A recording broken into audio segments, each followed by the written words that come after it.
Okay. Okay. Thanks, Tina. Thank you, sir. Love you. If you notice it cut out at any time, just let me know. I'm trying.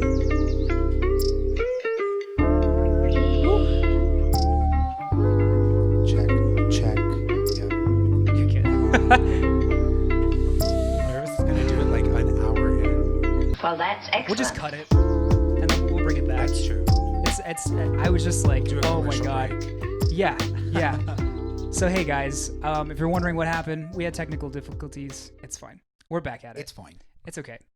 Well, I said at the beginning that Joey looks fantastic. Thank you. And you just came like super prepared, and I showed up in sweats. I was not ready But at also, all. it's like, your Yeah. sanctuary. Yeah, I So guess. it's like you can be whatever you want in this Yeah. environment. 100%. So Yeah. no judgment.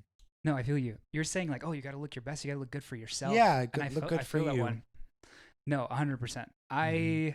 I usually don't care about my look at all. And it's funny because if like anybody watches the vlog, you'll see that Yeah. that's exactly what I'm trying to get better at, Yeah. because I have a gorgeous girlfriend and Yep. she doesn't always have the best boyfriend, I'm Oh, there and stop. like she'll show up and be all done up and I'm like in a t-shirt and some shorts. I'm like, what's up? Already a dad. And I'm rocking those dad vibes and I'm like, no, you're only 20, bro. You're only 21. Let's get this. You got When's to your change that birthday? in December. Me too. Oh yeah, I think we talked about this. Probably at Yeah. some point. When's your birthday? December 1st. My When are birthday's you? 10 days after yours. 11th? Yeah. Oh, wow. Whoa, dude. So that makes you a Sagittarius then, right? That's why I knew we got along. Correct. I always thought it was odd because, like, to be absolutely honest with you, Mhm. you spoke so kindly of me before I even really knew you, which was very odd because everybody that's known me in the past always thought I was very brash or that I was like too confrontational, so on and so forth. And then like you're like, oh yeah, that dude's awesome, and I'm like, whoa, nobody ever says that. I was so shocked. I don't know you, so I can't really like. Well, that's a judge beautiful you. mindset. Yeah. I just hate that when people are like, "Ugh, I don't know, he seems like an asshole. yeah, I'm like, why? Yeah. Like, you don't know me, 100%. so I can't. I try my best. I'm not perfect, yeah. but I try my best to at least like practice that in my own life. That's beautiful. Because I don't want to like preach it and not practice it. So. Yeah. That a lot of people don't do that. A lot of people just are like, "Oh, I love them," and Or they they'll got that. preach it and then like just don't at all. Uh-huh. Yeah, it was the first time that I went with. Actually, I had just flown in from Seattle, and I was telling Tino, I was like, "Hey, are you performing right now?" And he, in his fashionable way of not replying, didn't say a word. But I flew in. I went straight to the Mandalay Bay, went straight to the House of Blues, and like Oh, he yeah. just did his last song. Wait, and I I was think like, I was. Yeah, I was yeah, there, you were right? there. Okay, You were yeah, I there. remember And that. then Tino and I were talking backstage, while everybody's doing their sets. And then you came up and you're like, "Oh my God." And you gave me a hug and I was like, wow. I was like, I don't really know you, but I was like, Yeah. that's awesome, because I could say that like everybody in the past was never really that kind. And I don't know if it was like my demeanor or the way that, we exist. Oh, sidebar. We went to high school together. Who did I not go to Yeah. high school with? True. I don't know why. You're good. Turning. You're good. Okay. And I was just like so shocked that I don't know. You were just the brightest person in the room, and that was the best part about it. Thank you. But That's really sweet. also like not to what am I saying? I don't want to go without mentioning that you were also performing there, and that was yeah. like one of the first. I would say, yeah. Well, that's kind of a lie, because we had some classes together where you sung, but like Yeah, we I got had, to like, hear vocal some jazz, of your but- stuff, yeah. and I was also very shocked because today I listened to all of your music from 2011 to up to date. Yeah. Okay, and Yeah. I kind of want to ask you some questions about that. Yeah. So It's a lot. so your early music, like the very very beginning, Mhm. what was the mission? I'll go ahead and put his Spotify link inside the description so you guys can go check out all of his new stuff and his old stuff if you want to. Thank you. And then you guys If can know what we're want to referencing. is important. If you want to. Yeah. The mission. Mhm. Good question. the mission with it. I don't know. I Yeah. was just young and eager to have my own original music, I Yeah, I guess. was just curious because like a lot of it sounded almost like, oh my god, I hope don't take this in the wrong way. It's It I sounded promise you, like a you're fine. Disney Yes. like a almost like Correct. you were trying to audition maybe, or Yeah. like you're like, oh, this is the stuff I have, like you guys should put me on a Mhm. show, you know, because Yeah. some of the music I was like, this sounds like something that they would have had as Are like you a Disney original. what song is it? I Want to Do Everything? Yes, Yeah. yes, that one I was like, that's out of a movie. And like, if Richie Rich could have made something, Yeah. like, do you remember? Do you remember that movie, Richie Rich? I think It so. has. Oh my God, who's the kid that plays? He's in Home Alone. Oh my God. Oh, Macaulay Culkin. Yes, he plays the character in Richie Rich, and I I was like, vaguely that would remember have that. been, yeah, it's a No, very I obscure know movie. what you mean for sure. That Mhm. song sounds like it would be in a Huggies commercial. Do you know what I mean? Yeah, yeah, And like yeah. I think we like at one point tried to pitch it to Huggies, and it Did just you? never happened. Oh wow. And I think around that time I was also auditioning for Kids Bop or Uh huh. something. So I don't know. I totally get that though. No, that's cool. It was very that I don't know. I think I was just trying to make something marketable, and Yeah. I guess back then for kids that was marketable. I Yeah, don't no, know. for sure. You I was had so a young, so I don't really Yeah, remember you had a being. song that came out in 2012, and it's interesting because like from what I saw in the progression of all your music, like you changed in every single one of them, and it's just so impressive. Like, Thank you. because some people make music and they're phonies, like 100% phonies. Their intention is like not to actually be an artist, Yeah. and from the beginning you were kind of dipping your toes, and like it almost seemed like maybe your direction, you weren't too clear on the direction, and then like once you hit like 2015 and beyond, I was like, oh, this is serious. Like this Yeah. kid takes it Yes. serious. He wants to be a musician. Yeah. And I think it was your very first like EP album, which, oh my god, which one was it called? Spectrum. Yeah, Spectrum. No, Yeah. no. Beyond that. It was Beyond Spectrum. The one that which one was Beyond Spectrum? Ultraviolet. Yes, Ultraviolet. Okay. I was like, this is where I think Joey found his sound. Like I was like, right Yeah. here, this is where I think he like, this is the Joey I hear now. And Yeah. I'm like, wow, okay, here we hit it. And I was just so wildly impressed you. because I'd never seen many people doing it like you. And Thank every you. time that I'd watch you perform with Santino or just anybody else, Yeah. there were so many people singing your songs, and I was like, I'm so sorry, I didn't know any of them, and I was That's like, fine. but how does this guy? That's How fine. does he have so many people there that just are like screaming it back to him?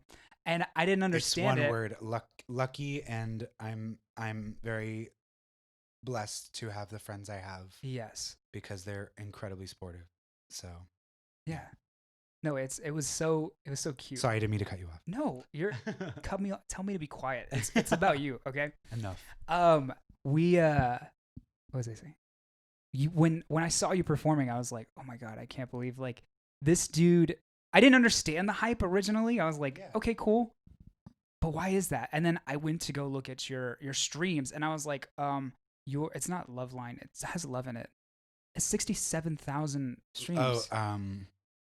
Lovesick, Lovesick, yes, which is came on Ultraviolet. yes, exactly. Random, like don't know why. Yeah, that has the most, and I was like, huh. And so I listened to it Well, in the like most, order. the most Yeah. is Without You off of Yes, Spectrum. yes, yeah. That's at like over 200,000 Oh my on Spotify, goodness. and that's been going off since Uh-huh. like the year it came out, and Wow. I never understood it. Yeah. I honestly think it's one of those songs where people just really like the production or something. Uh-huh.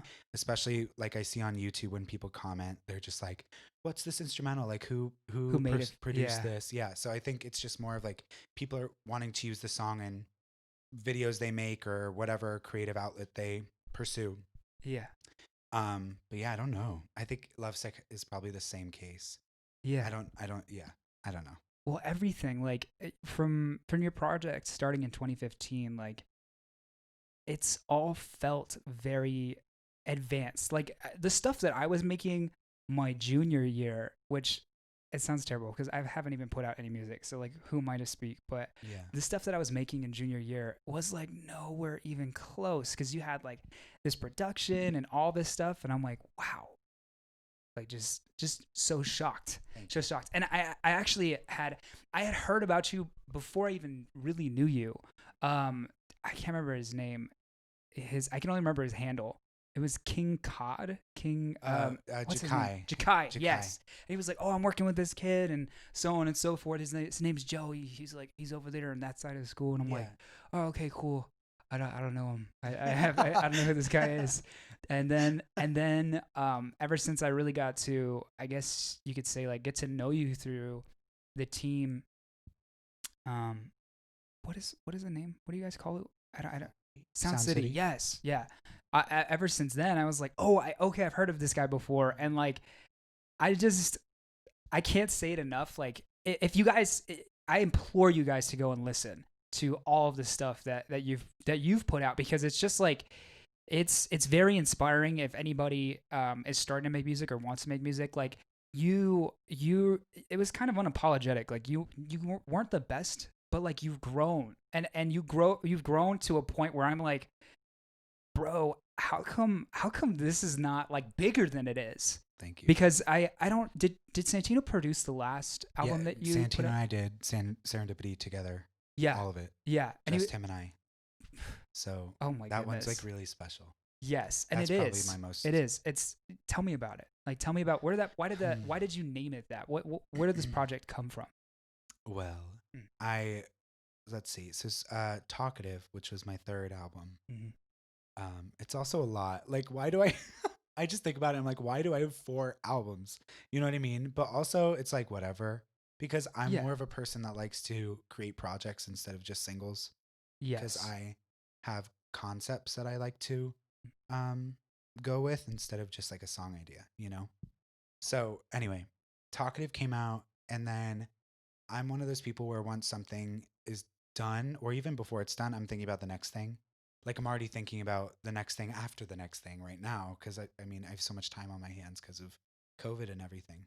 Um, so after Talkative came out, I was still in New York and at school, and let's see, me and my friends wanted to go to Jersey to stay at my friend Zane's house. So it was like 5 of us in the car, and we were driving on the highway to Jersey from New York City.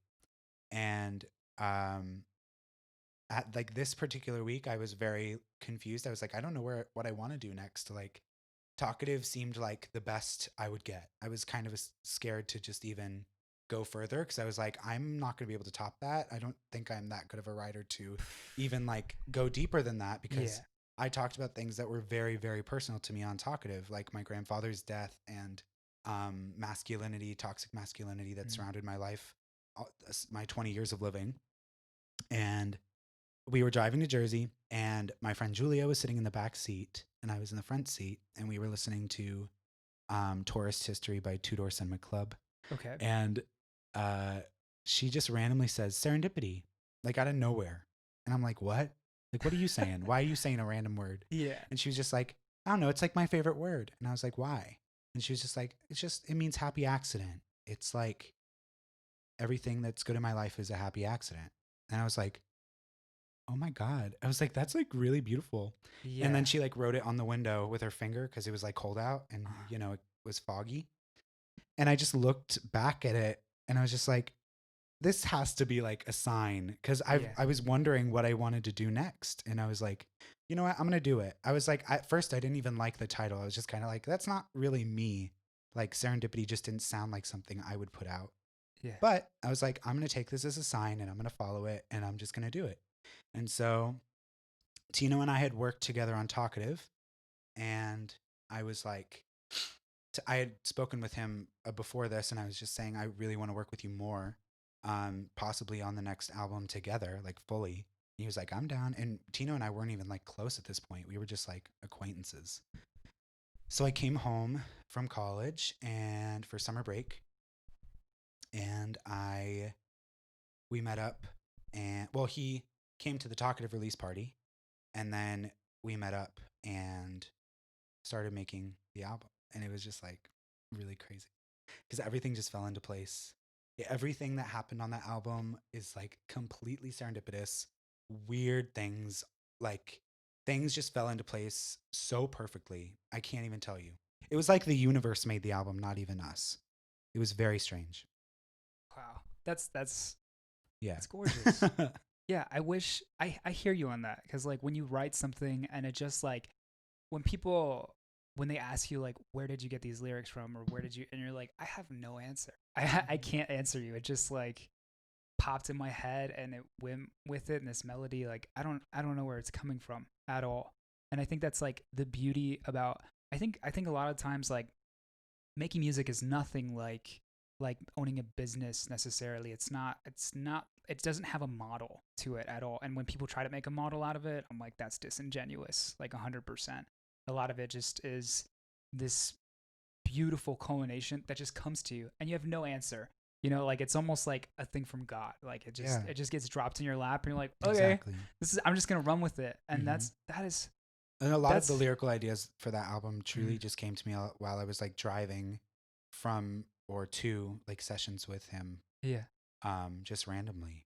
You Yeah. know, I would just that's how a lot of lyrics come to me. I'm just driving, and then I'm like, which is so bad. Don't text and drive or anything, but I just have to write them down because I'm very forgetful, and if I Oh don't yeah. write it down in the moment, I will forget it. 100%. Um, but yeah, it's like it's truly random. Like I don't expect, I'm not thinking about it, but I'll just get a lyric idea, I put it down, and it ends up going in the song in one way, shape, or So form. what made you want to start singing? Like have you always been doing it? Was it something that maybe like you were pushed in a direction or was it 100% your thought? It was 100% my thought. Yeah. My mom always tells me that I could hum before I could talk. Don't know if that's like Uh-huh. actually true or if she's just being extra. I don't think she is, but like I can totally see that. But there's like home videos of my brother and I. We had these like fake microphones, like the Britney Spears microphones, and we would dance around and sing in sync to them, or in them. And yeah, I just always liked singing. I was a loud child. Still am a loud child. And yeah, and then I I got older and I tried a lot of sports because my mom wanted me to just like try it out, Mhm. but she always knew that I was like artistic. Yeah. So I tried everything, like everything, and I hated it.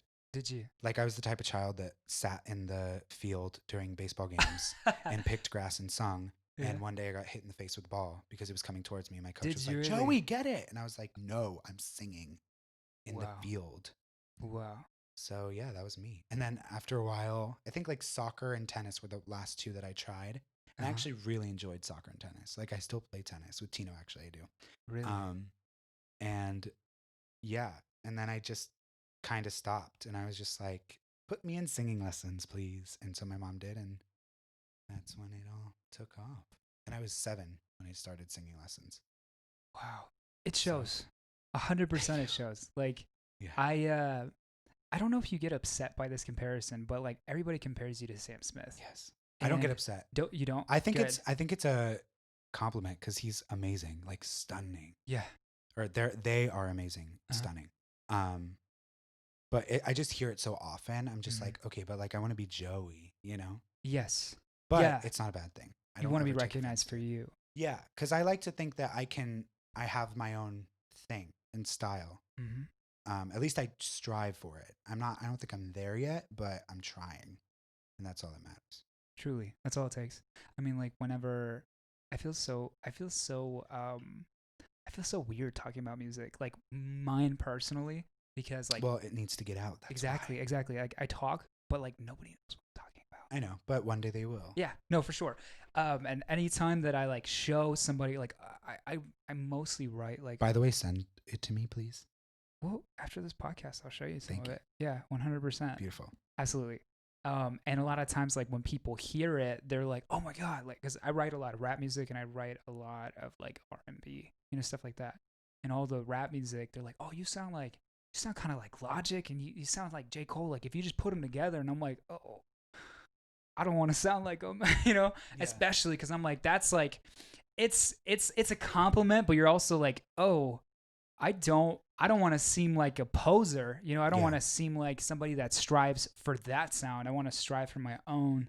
And but what I was saying is that like your vocal control and like everything that you've done like has put the eyes on you, and I absolutely adore the like transformation of your voice because from the very beginning, like I can't even tell that it's you. It doesn't sound like No, Joey. it doesn't. Yeah, it sounds like just some kid. And then Yeah.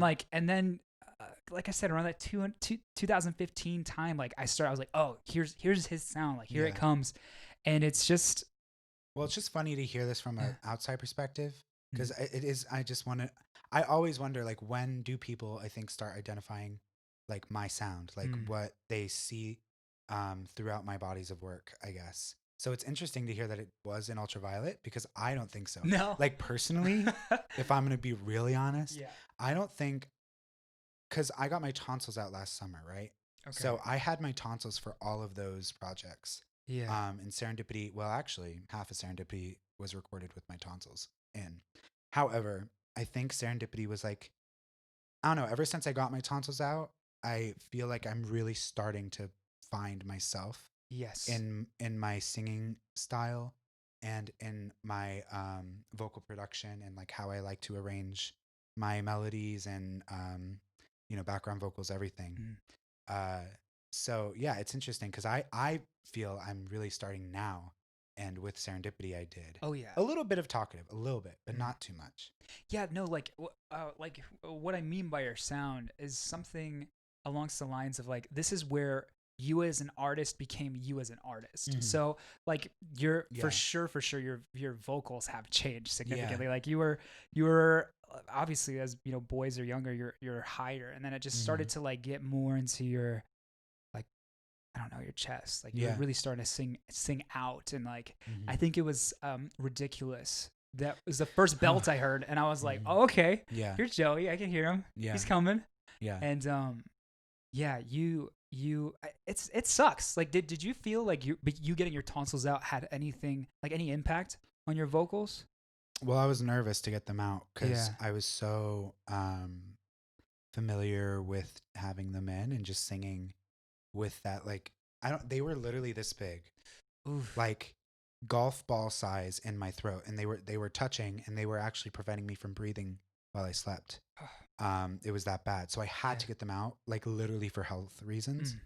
Mm. So I got them out, and I felt better, but I was just so nervous that I would sound so different because of how big they were. And you've heard all the horror stories. Like everybody's like, Yeah, "Oh, you could yeah, it and could ruin also, your I vocal mean, when you're cords." consulting your doctor about it, shout out Dr. Salinas.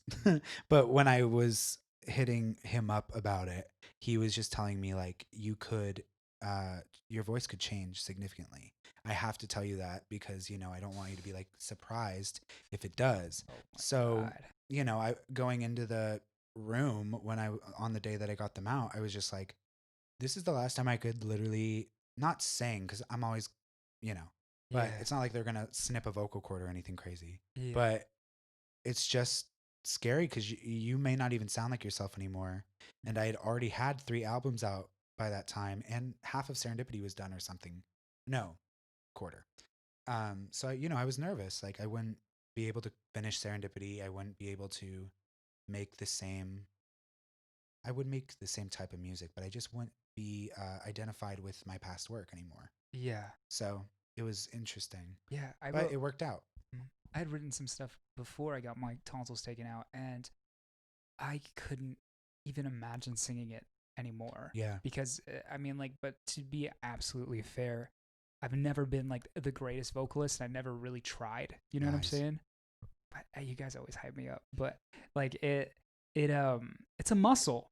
You got to work It it. You know is. what I'm saying? And like my vocal muscle is kind of trash, but the real terrible part of it all was that like we had gone to school to like at least that was the impression was to like learn how to sing and like Yeah. learn how to do all these things and I could say that it was the farthest from that. Like we didn't learn it at all and I had been singing incorrectly for all throughout high school. Like 100%. I was singing from my throat like the entire time. And every time anybody recorded me in vocal jazz, it's like blackmail because I think it's probably the worst, if not, yeah, no, probably the worst representation of like what my voice sounds like to me at least. Yeah. Everybody's so hard on themselves, but No, exactly. and Because and from an then outside perspective, we all thought you were great. Like we supported you. I didn't yeah. even know you, and I was just like, he's so good. And but I totally get that because even when I would perform a vocal jazz and stuff, I would feel very self conscious. So I 100%. totally understand. Such an odd way to showcase, like, that is probably, I was more nervous doing our performances in front of all of our peers than I was doing it on stage. I could care less about what anybody thought, but like I'm like I see these people every day for hours at a time, Yeah, and especially being like in the vocal major. Oh, I correct. saw them all the And time. I was a theater kid, and the vocal majors didn't always like the theater kids. Well, So, I was yeah, very nervous getting up in front of that class I because I knew bet. a lot of them. Like, Judgment. I had heard a lot of things, Mm, and I was just like, I'm nervous to, because when I sing, I like emote. I like to, like, really try my best to just not think about it and mm, just, like, sing from a deep place inside of me. yeah. More so now because I'm actually in touch with a lot of things that I've like gone through and I'm Mm. older You and more processed mature. it. Yes. Mm-hmm. But back then I was just I was trying so hard to just appease everyone and be liked. But Mm. that's just stupid, you know? Oof. It's Clip so that. stupid. Clip that. That is so good. It's just stupid. It is stupid. Yeah. It's a waste of time and energy. Mm. And honestly, I get why people didn't like me in high school because, Really. I was a try hard. I was trying so Oof. hard for people to just like me, so I would do or say anything. I would always try to come from a genuine place, but sometimes, I would just be like, well, this person needs to hear this, so I'm going to say it. But it wasn't what I actually thought. Yeah. I don't know. I had such Another time. a nonchalant, like, absolute no care for how anybody perceived me at all. But I admire that though. yeah, but you know what? Like, over time, it's kind of it impacts you negatively because you have like this. Like regret? No, it's just you just get a you just when you're not there to please anybody and you're there just to, like, my whole motive in life, like literally my whole motive is to be happy. Yeah. That's it. And That's I good. I have no other, like, I mean, obviously I have goals and like there's stuff that I want to do, No other but anxieties? no. I mean, like, my it's kind of hard because like being happy also goes in with like being accepted because they kind of like, you don't always have to be accepted to be happy, but like sometimes when you're happy you need to be accepted. If Yeah, that makes sense. it's true. Like, Because a lot I of people don't uh respect happy people. I think because yes. there's so Oh, much people jealousy. always want to tear you down when Well, you're yeah, doing because they're your like, you're best. happy and I'm not. Yes. I need to change that. Yeah. You know? And instead of changing it, they project it and they Yeah. like they want to they do all these bad things, and I think that like I had 100% a pretty cocky attitude, like and for no reason. Like I wasn't the best at anything. I wasn't like, I didn't have any reason to. I was just cocky in the fact that like nobody, I didn't feel like anybody could say anything to me that I was like, "Oh, you hurt my feelings." Like I didn't care. I had some thicker skin, but over time it becomes a very lonely like position to be in because when you don't care about what other people think about you or you don't try to please anybody, then like your group becomes very, very small, like extremely small. Everybody had their table. Remember, everybody sat at Oh their yeah. spot. Stupid. I would have my 3 friends, Yeah. and that was it. I didn't have any other, and it was so crazy because people were like, "Oh, Jean-Luc, you're so popular," and I'm like, "What? Since when?" Well, I think that I would hear that too a lot. Yeah. And I think it's honestly just because we were well known. Yeah. People knew a lot about us. Well, not a lot about us, but they knew of us. Yeah. And whether that be in a good or bad way, I think personally I was known in a more of a bad way than a good way. You think so? Yeah, for sure. Didn't you perform? Granted, like my memory of high school is limited significantly. I completely understand. But did you perform in any of the plays, like any of the major Yes. ones? What did you perform in? Okay. First one was Rent, sophomore year. Oh, okay. What did you play as? Right. Mark Cohen. Are you familiar with the show? I've seen them. I've seen it. Okay. But can you He's the filmmaker. Okay. Glasses. Yes. Yeah. All right. And then Footloose. Mm-hmm. And then 10-minute play project, which was in like Black Box. But Yeah. that wasn't like one of the major ones, I guess. Junior year was Macbeth by Shakespeare. Mm-hmm. Cinderella. Oh wow! So you were like every year. You were pretty much in something. Senior year, Dogfight and Cinderella. oh, Scapan. And that was the main play. Didn't Jessica Vanek play in Cinderella? She was Cinderella. She was Cinderella, and she was Oh. also in what's it called? Rent with Me as well. Yeah. what a great singer. Like she was. She's unbelievable. And you know what's crazy is like when you look at her, like you do not expect that, like at all. No, If there's so much soul and ah like pain yeah, in her voice. It is mm, stunning. mm-hmm. Like it is a gift from literal God, you Yes, know? And it's also unbelievable because she's been singing like that since as long as I can remember her. uh-huh. And I've known her since I was 10. Like Jesus. she is unbelievable. She's always had that like that gift. Hmm. So, yeah. Is It, she on Instagram? yeah, I think so. Yeah. Okay. I'm gonna Yeah. go ahead and put her Yes. Instagram in the link, guys, because you Yes. guys really need to check her out. Like she She's is. amazing. Oh, I mean, it was She's amazing. disgusting. It was Yeah. It was disgusting. annoying. Yeah, because you were just like, it was so bad when we would go up and like we we would sing our song or whatever, and then she would be like, it doesn't matter if she was on before you or after you. It was always a tough act to follow or be behind because Yeah. you were forgotten or no, you were forgotten. She was Period. just so musically inclined. Did Yeah. you have vocal jazz with her or something? Yes. Yeah. Yeah. So she grew up, I think, if I'm not mistaken. Sorry, Jess, if I'm not spreading correct things. But she grew up doing jazz and like, so she could scat her ass Oh, off. that was like whenever my parents would come to their performances, they'd be like, "Oh, that girl that can scat. Yeah. She's Yes. she's awesome." It's just crazy. Like she's 14, and she's Uh-huh. scatting, Yeah. and you're like, what? Yeah. And she's just doing things that you couldn't even think of. Yeah, melodically that your like Yes, brain doesn't even exactly. think about. Like, Exactly. she And does it's these freestyled, jumps. Ugh, Yeah, the jumps. That's disgusting. hard. That's Yeah. not easy. Yeah. 100%. I said 100% way too much. I need to stop. 100%. 100%. Go to You got it. 110% now. Yeah. 110%. Yeah. Oh Jesus. And we'll just No, work our way up. We're as gonna we we're go. gonna cut that out. I can't do that. But regardless, that is. Let's get away from high school. Yes. Yeah, because I swear we talk about it so much. I want to know more about like what is your end goal? What do you want to do? That's hard right Mhm. now, especially just because everything going on. So my two passions, my like major passions, I guess, are making music, writing Yeah. music, and acting and musical theater. So I would love to be on Broadway. I would love to do theater around the world, anything having to do with theater really. And then, I'd also like to go on tour and like tour my music and just continue writing music, which Mhm. I don't think I'll ever stop writing music. Of course not. I just can't. It's like actually my way of coping with life. Like if I can't write a song about it, Mhm. I can't talk about it. Just because that's how I deal with things, Wow. like with hard things, I guess. I don't know. That's melodramatic, but it's true. Um, and so I don't know. Either of those I would be very content with. But I guess my end goal is I just want to feel, you said it earlier, but I just want to feel very happy Yeah. with what I do and what I put out. Yeah, content. I don't need to be famous. Mm. I think for a long time I was like, I need to be famous. That's how I will feel successful. Yeah. But honestly, like serendipity can totally flop. Whatever. I know that I made the best body work I could, and that is successful to me. Oh yeah. So, I am very proud of that. And I think as long as I keep on that path, I'll be fine. Um, but I would say I just want to be happy in these two passions of mine.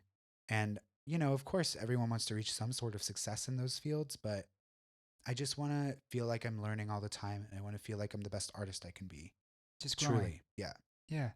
I mean, like that in itself, like whether or not you know for sure what it is, like what the light at the end of the tunnel is for you, it is something that is so important to just like keep just doing, Yeah. doing because Exactly.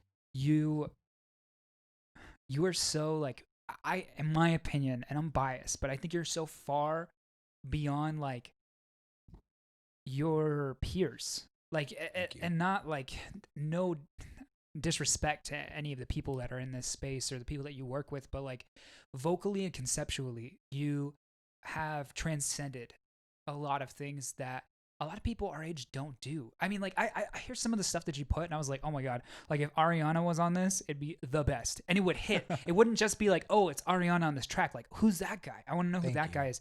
And like I listened to it and I can like it's undeniable your like I'm just always bopping. Like whenever I hear your Thank you. stuff, I'm sitting there, and that in itself is a great indication that it's good music. Like it Yeah. doesn't. People are like people can say whatever they want to say. It doesn't matter. And I just I keep saying like I'm just so proud of you. I'm so excited. I'm so happy for all of your progress. But you kept doing, and that's the inspirational part of it. Like you can see it throughout the discography of everything that you do. Every year you're putting out projects, and like in that in itself, whether or not you might have not liked the projects prior or some of the songs, like you just got better, and Thank you you. kept getting better. And so like with this trend, I cannot imagine what the end looks like for you. It's Thank you. beyond, I think, what you or I could understand.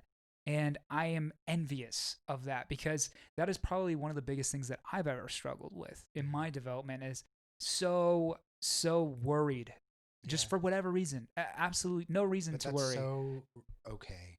Yeah. It makes so much Santino sense. tells, oh, I hate you both. You both of you guys tell me that all the time. They're like, when it's your time, you'll be ready. And I It's believe true. that. I believe that so much. But I also believe that certain times people they sit in this mindset that things will come to them and then they Oh don't yeah. do anything. Well, that's the thing. Yeah. That's what I did for so long. Did you? Yes, I Really? so I got signed when I was 12.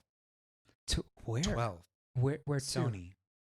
What? Yes. Okay. I want to hear this. For when? Yes. Why? So I long story short, my cousin had some connections Okay. and he got me in touch with the CEO of a branch of Sony, basically. I'm Fine. not going to say any names because I don't know if I'm allowed to. Yeah. But It's okay. um, he got me in touch with him. Uh, I sent him some of my work at that time, and he saw potential. You know, like at that point, it was like I want to do everything, and the follow up to that, which was "Vibrate," which is probably my least favorite song I've ever done. Please don't go listening to that, Oh, please. they're gonna go now. I beg of you, It's it's not happening. true to me at all. It's playing right I now. know it probably is. Um, and then Best of My Life and Speed of Sound, which were after that. So, and those were more like actually me Mm, at that time. So, he sent those songs to him. He was interested. So my mom and I flew to New York, which is where the Sony office was. We went and we got a meeting with him, and I ended up singing for him in the meeting. And I sang "Who's Loving You" by the Jackson Five, oof. and I got signed on the spot. Wow. And that was like so exhilarating as a 12-year-old. Do you know what I mean? No, I can't even And imagine. and it was to the same branch of Sony that Miguel and J. Cole were under at that time. Oh, And that was when Miguel had just released Adorn, which is just so good. And like I still play that. I still oh, play it's it amazing. now. That album is Kaleidoscope Dream, that which is where Adorn is on. One of my favorite albums of all time. And I was a huge fan of Miguel before I even did all this. So I was like ecstatic. So I ended up going to LA a couple months later, and I recorded an album with them in the span of 8 days. So every day a new song. So tiring, but also so rewarding, and it's taught me so much into going into my adulthood because now I know what a professional environment's like, and Mm, I just try my best to always go into it with a professional mindset. have that Um, discipline. yeah, yeah, Yeah. being very disciplinary with how you record and what makes the final cut of a song. You know, I don't know. Just I learned so much as a young boy. Um, I go home, and as soon as I get home, I hit puberty. Like, So you're cracking and yes, everything. Oh yes, like no. overnight, Ugh. genuinely overnight. I'm like, I feel different. My voice, I can't hit any of the high notes I used to be able to. I honestly fell into a very deep depression because of it. Because I was a belting kid. Like I could hit notes that I shouldn't have been able to hit, and I think that was a lot of like what got me attention at that age. So for a while, I was like, that's what makes me special. And if I'm losing that, I'm not special anymore. So from the ages of like 13 to 16, Mhm. I just was wishing that I sounded like that, and that feeling like I wasn't special anymore. And I was trying to compensate for that, Yeah. How so? just by um, trying my best to be impressive, I guess, Okay. like vocally impressive still. And Yeah. um, I don't really remember a lot of the conversations I had around that time, but I wouldn't be surprised if I was like showing off to people and stuff, and Yeah. just like talking about that record deal or whatever. Uh-huh. But basically, the contract expired, and they were like, "You're going through puberty, so we want to wait that out." Like, whatever. Haven't heard from them since. It's okay. No bad feelings for it. Yeah. But basically, more of the story is when you're that young and you get an opportunity like that, you become so eager to get to the successful point that you always wanted to get to. And when you don't, it like defeats you completely.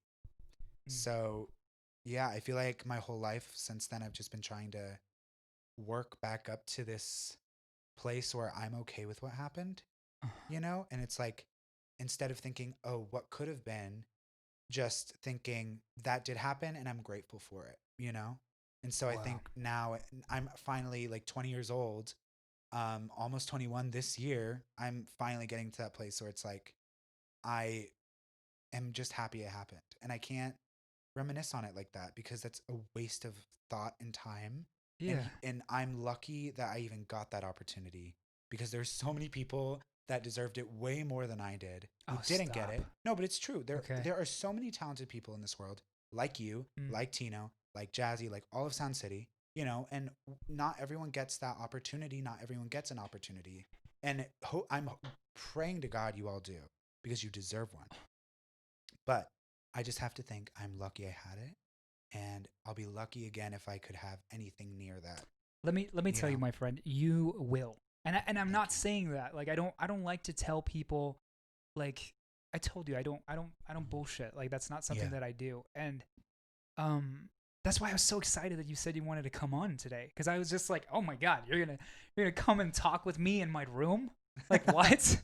Why? Why would you want to? But you said yes and you're like, oh, you're so excited and I'm like, I feel like this sounds so big-headed, but it's like almost starstruck because thank you have such an immense talent and it's like even though you shouldn't be here and that's in like an I don't mean that in a bad way, like you shouldn't be here, you should be somewhere else and you didn't, but like that's I think I always think of that as like a beautiful motivator because I think that stories that are somewhat tragic or like that don't happen the way that you want to are the most beautiful ones. I always think about my like life like a cinema all the you. time. Yeah, And it's like it's okay that it didn't work. And I think it's almost good that it didn't. Because like yeah, I you would are hope who so. you are now and your It's true. projects that you have now are like Yeah, oh now I mean granted like who wouldn't want to be signed with Sony? That's like shut up dude. You should be happy, right? Like you just like stop talking. mm. But it's just beautiful because you I think that when you're in that like um I guess you could say machine, like when you're in that label machine, you Yeah, don't it necessarily is. get to explore yourself No, you don't. and you got to. Yeah, Yeah. kind of. Like I went in to record this album, and basically all the songs were already written for me. They were basically songs that had already been like through a bunch of artists Mm. and were never released. So they were like, "We'll give it to Joey, and we'll see what he can do with them." And at the end of the day, I wasn't like, when I talked to the man who signed me, he was a big believer in being soulful when you sing Mm. and feeling what you sing. And at a young age, I was just like, well, yeah, I know that. Like, I know, but I don't, Yeah. like, I just, like, I'm going to acting school right now. Mm. And I'm finally at 20 learning how to really feel what you're saying and like mean it. Mm. And so back then when he ended up listening to the album after it was done, he was like, it's not soulful enough. I don't believe what he's saying in these Mm. songs. And I was so like, but I tried, and I was in the studio for 9 hours a day. Like, why is that not enough?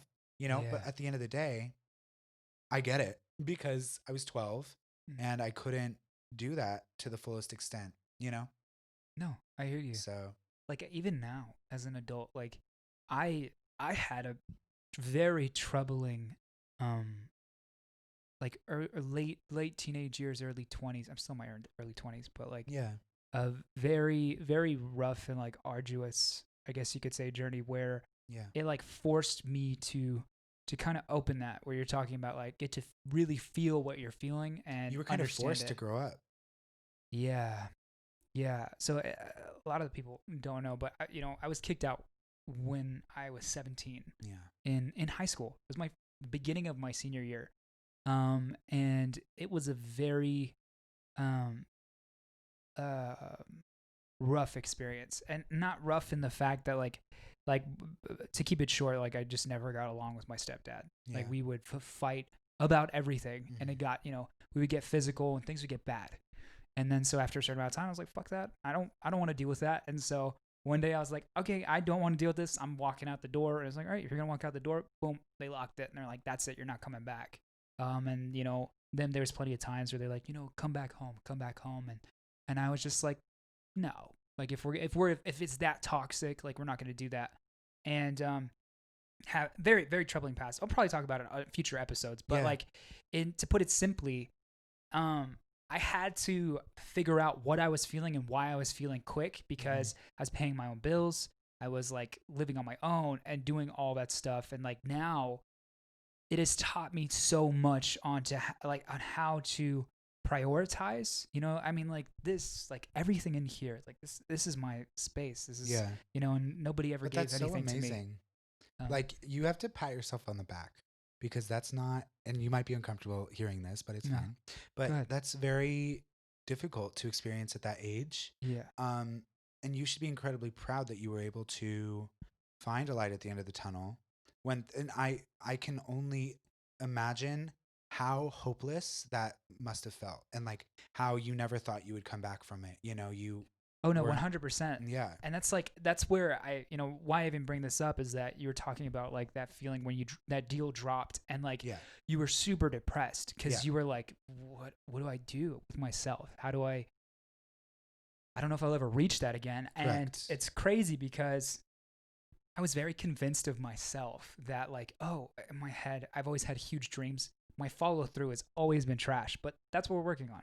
And Yeah, that's how I'm gonna get better. But it I was so I was so fixated on the idea that I'd be like 18 and I'd have my first album out, and I would yeah, like be doing this and people would like it, and like I had this whole concept. And then when I was 18, I was moving into my girlfriend's house, and hmm, like music was not, I did not care like at yeah. all. Nothing. I would write when I was upset, kind of like how you said, but like I was not thinking about being a musician Or or like a being a project. YouTuber Yeah, or anything. I was more focused on like paying my insurance and so on correct. and so forth.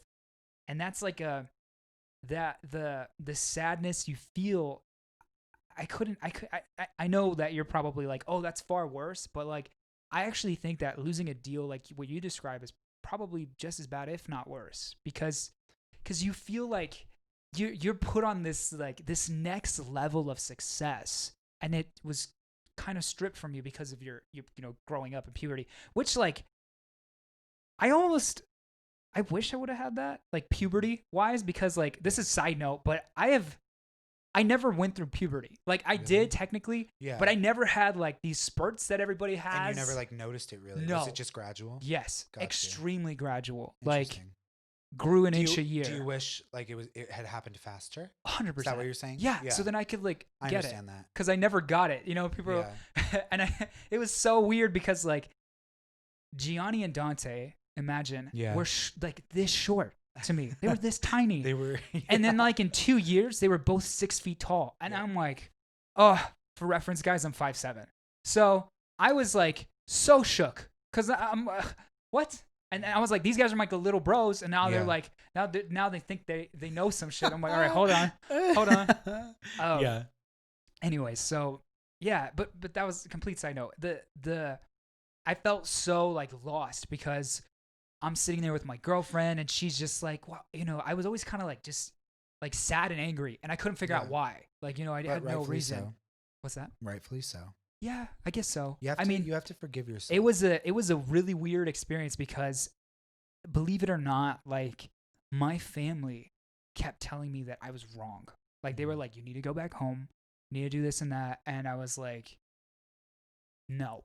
I'm like, I'm not. And it sounds so stubborn. It sounds like, the angry little white kid that's like, F you, mom, and they leave and so on and so forth. But it was a very different situation. And I was like, I'm not going to go back to that toxic stuff because it wasn't beneficial. And luckily now, Correct. like, as you can tell, like, I have a great relationship with my parents now. Good. But like, it took, I mean, for literally the year, like, for the anniversary of when I got kicked out, I almost never spoke to my mom. Like I didn't speak to her at all. Yeah. Um, and it was kind of sad because like we were really really close in general. Mm-hmm. And they eventually like they apologized to me and they're like, we're sorry how we handled it. And literally Oh. that is what changed the entirety of our relationship, because even until then I was like, I don't like you guys and I don't care for you. Yeah. And my mom is like this 5'3" Latina woman that was like, you're not going to be able to do it. You won't make it. You're not going to be able to survive. Come home. Stop being irrational. Stop fighting. Just apologize. And I'm like, whoa, whoa, whoa, whoa. No. And this is also me being stubborn. And I was like, But I'm going to also, handle it on myself. I'm glad you stuck by Yeah. yourself though. Yeah. It's almost painful. Your feelings are valid though, and like it's Mm. good that you realized that at that age. Yeah. Because it would be very easy for anyone to just be like, yeah, I don't know how I'm going to survive right now, so I need to go home. Yeah. It's painful how stubborn I can be. Like I can be in a positive It's a way. good thing and a bad thing. Yeah. But also it could be really terrible. Yeah. Because I totally get like even this YouTube channel, this has taken me almost 2 years to do. that. Yeah. It took me forever. And like granted, I was like coming off of being kicked out and like getting my life together and like finally getting back into what it means to be an artist and like getting back into creating content that I'm happy about. Yeah. But it had taken me so long. And the craziest part about it, if you watch like the last vlog that I put out, me trying to be progressive takes me so long, and it's my worst attribute. I take way too long to do anything, and it's because I allow my mind to get in the way. Yeah. You know, I allow myself to be like, oh, you can't do it. You need this. You need that. You're not ready. You're not ready. You're not ready. And the truth is, kind of like your journey, you maybe might have not been ready at the beginning, but like you progressed, and it's maybe to you it's not as motivational, but to me it's extremely motivational because you just kept going, and you weren't worried about like I guarantee you some of the stuff, I know for sure, like you just said, some of the stuff you had before you're not proud of, and you're like, I wish it didn't exist. I wish it could just but I also vaporize. I don't want to exactly say that, just because I have to accept that at the time when that music was made, that's where I was in my life. Yeah. And I actually, like, a huge reason why I wanted to make an album every year, especially in high school, was because I wanted to have a body of work that represented the year I went through, so that when I'm older, I can look back at that and that's what I know I went through. Because I just have like bad memory. It's like a diary. Yeah. And so it's drama. It's so dramatic, but it's like, that was something I wanted to do for myself. And so that's why I don't like it when people are like, you make music for for the wrong reasons or anything. But genuinely, I make the music on, like, how would I explain this? I make the music for me first and foremost. I can't say that though. See, I just you want to say most of the music is for you first and foremost? No, because I can't say it, because Serendipity wasn't really for me. It was I made Serendipity a lot, for most of the reason for other people to relate to things that aren't really talked about, I feel like, or I don't know, I wanted to just spread like some hope in darkness, because a lot of like what I feel is just like grief about things and just sadness, and like turbulence, I guess, in my life. So Serendipity was really about hope and like making sure that I could spread a message that you can get through things that are hard. Yeah. You know? So I don't know where this began, but it's fine. I get so sidetracked. We're just going wherever. It doesn't matter. It's true. Yeah. No form, whatever. No. But yeah, that's like a lot of what Serendipity was about. Oh, but yes, all in all, I think a lot of the music I made in high school was for me first and foremost. And I also, like I said before, I had a lot of things I wanted to prove to myself, because I felt so upset about my life all the time. Because I was like, I could be doing something better with my life. And I still feel that way a lot of the time. But I'm in a place where I can ground myself and I can say, stop. Don't stop expecting so much from yourself. Yeah. It's not going to get you anywhere. And that's what I try and tell a lot of my friends too. Just trust the process. Yeah, like you have to just be okay with where you are and accept what you're doing and why you're doing it, and you have to soul search a lot, and you have to understand why you are the way you are and what you're doing and why that's important to you. Mhm. There's so much analysis, basically. No, that's I mean, regardless of art, like regardless of making Yeah. music, that is I think something that everybody needs to learn, period. Like Hmm. just in their life, soul searching of where they are, what are they doing, why Yeah. they're doing it, what's the reason why you're doing it. Like And you that's what can I will try to spread through my music too. I yeah. try to talk deeply and like about really profound things, Mm, and sometimes things that people are uncomfortable about, just because you need to be uncomfortable in life. You do, because yeah. that's how you know you're doing something right. You should always be uncomfortable with what you're doing. Not Uh-huh. in any bad ways. Don't make people uncomfortable, Yeah. nothing like that. But uncomfortability needs to be accepted, because that means you're pushing yourself Yes. and you're growing, Oh and yeah. you don't want to stay stagnant in life, because you're not going to Oh my achieve god. the things you want. You said that so perfectly. Being stagnant in life. I think Yeah. that was like the panic Yeah. of like what I had felt, Yeah. because when you're like 18 years old and you're working at Target as a cashier, you're trying to make money and just do whatever. Yeah. You're A lot of people I think can resonate with being stagnant in life, and they don't know what they're doing, and they're just like, I go to work every day. I might go to school. I might do both of those things. But what am I doing? And I think the again the root of that is that they haven't figured out what their path is to happiness. You Yeah. know. And it's really unfortunate, because right now, Mm. this whole year, with everything that's going on, it's really easy to feel stagnant, because we're all Ugh, stuck. at home. Yes. Like, we're Yeah. stuck at home. But even then, like, personally, I've just felt so stuck in things that I'm thinking about all the Like you can't time. escape your No, thoughts. you can't. And Yeah. like, I'm making really good music out of it, which Yeah. makes me happy. But I'm also really, in life, I'm having a lot of difficulty with what I want to do with the rest of this Uh, year, and what I want to do in general, and like, yeah. I'm almost at this place where I want to make a huge change in my life, but Oh. then I'm like, no. Well, what Like, if you did? What would that change look I don't know. like? I just feel the urge to move to California. Really? Like, yeah, Wow. I'm very in that zone right now. Yeah. Um, I don't know yet, Uh huh. I'm trying to take it a day at a time, but it's hard. I don't I know what I the right always decision will be. romanticize those type of ideas. Like, Yeah. but I'm such a homebody. Like Oh, yeah. I don't know if I would do well in a place like that. And then also like again, I'm very unapologetically myself, and I don't do well with. I've been to California quite a bit, and I spent time with people in California. And I don't know how to say this without maybe offending somebody, but I just don't care about some of the people's opinions, and like people are very. I think California is a very special place. Like people have very closed off mindsets in certain ways and very open There's just mindsets. such a wide array of Yeah. personality there. Yeah, and I'm like, it feels like a place where you have to be very careful about offending somebody. And I'm like, Yeah. I offend people all the time, knowing it or not. And so I'm like, I don't think I could be there, because people would be like, wait, what did you say? And I'm like, oh, I didn't say what. I don't know what I said. What did I Yeah. say? Do you want to talk about it? No, Yeah. you're wrong. But Okay. that's why I like New York a little better, because Ugh. it's a little more predictable. Yeah. Like, the people there are just a little more unified, I think. Yeah. While California is just so vastly different. Yeah. But that's also the beauty in it too. Yes, Yeah. exactly though. Like, it's also like hugely diverse, and there's so many places to go, Mm. and it's just beautiful, and the beach is just amazing. You know what? Everybody says that, but I heavily disagree with you, because I don't like cold water. Okay. The Pacific, I see that. I don't know why people are like, oh, California is the best and like the beaches, and I'm like, I gotta put on a wetsuit to get in that water. Well, honestly, It's so cold. the biggest thing, I don't actually am very fearful of the ocean. I don't like the ocean. Right? The fact that we only have discovered, I don't know the percentage. I'm not Yeah. going to be a scientist right now, so I'm not Yeah, going to yeah, say, yeah. but It's okay. we have only discovered, like, I would say like 10% of Yeah. what's in that.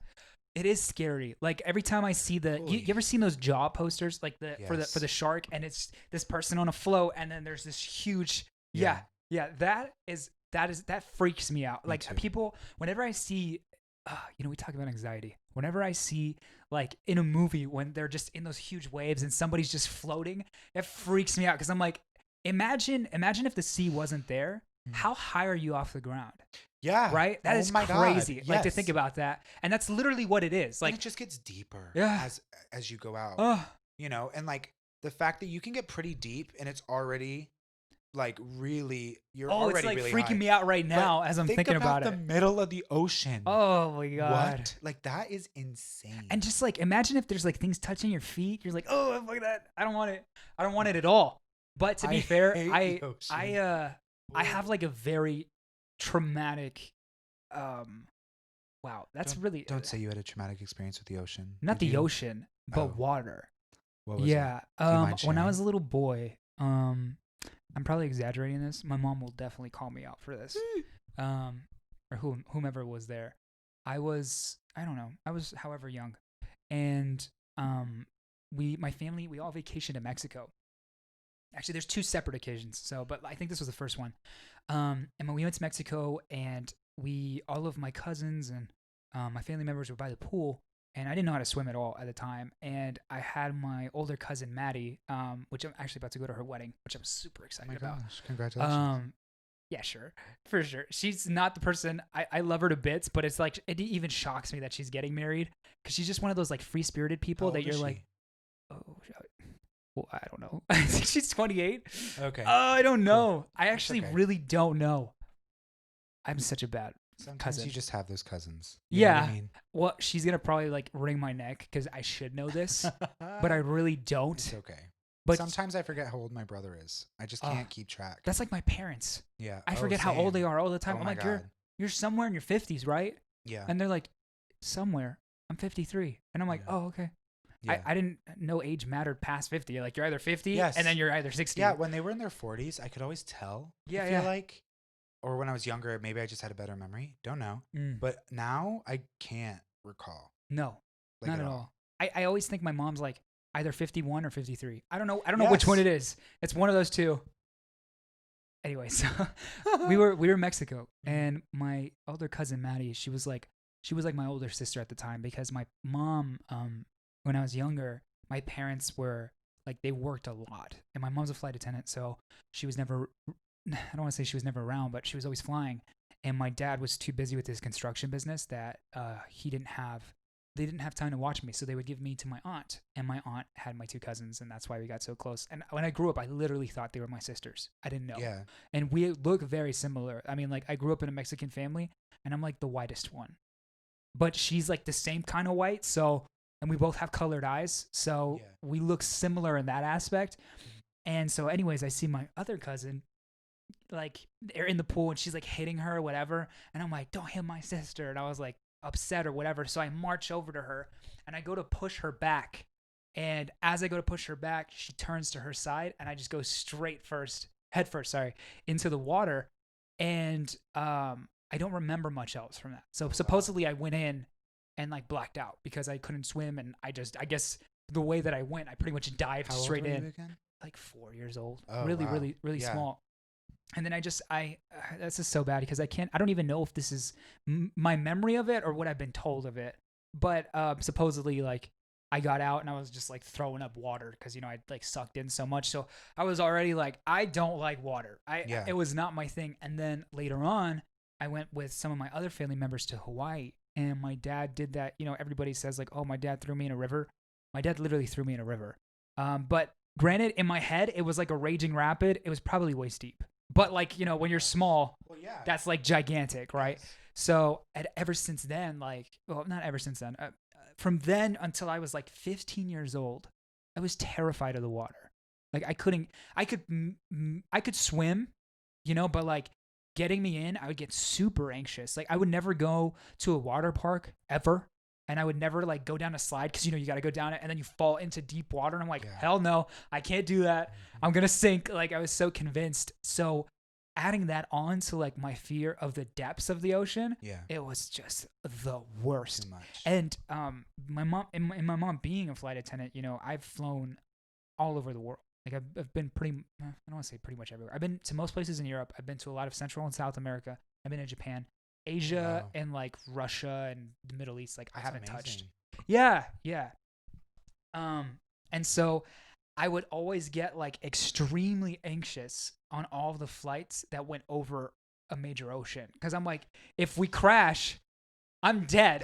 So that's convinced. how I feel too, though. Just because Yeah. ocean. And when we went to Japan, like I don't want to say I'm a huge historian, like but I love the history of war. I think it's so important, and um, some people might say it's like sinister the way that I view it, but Yeah.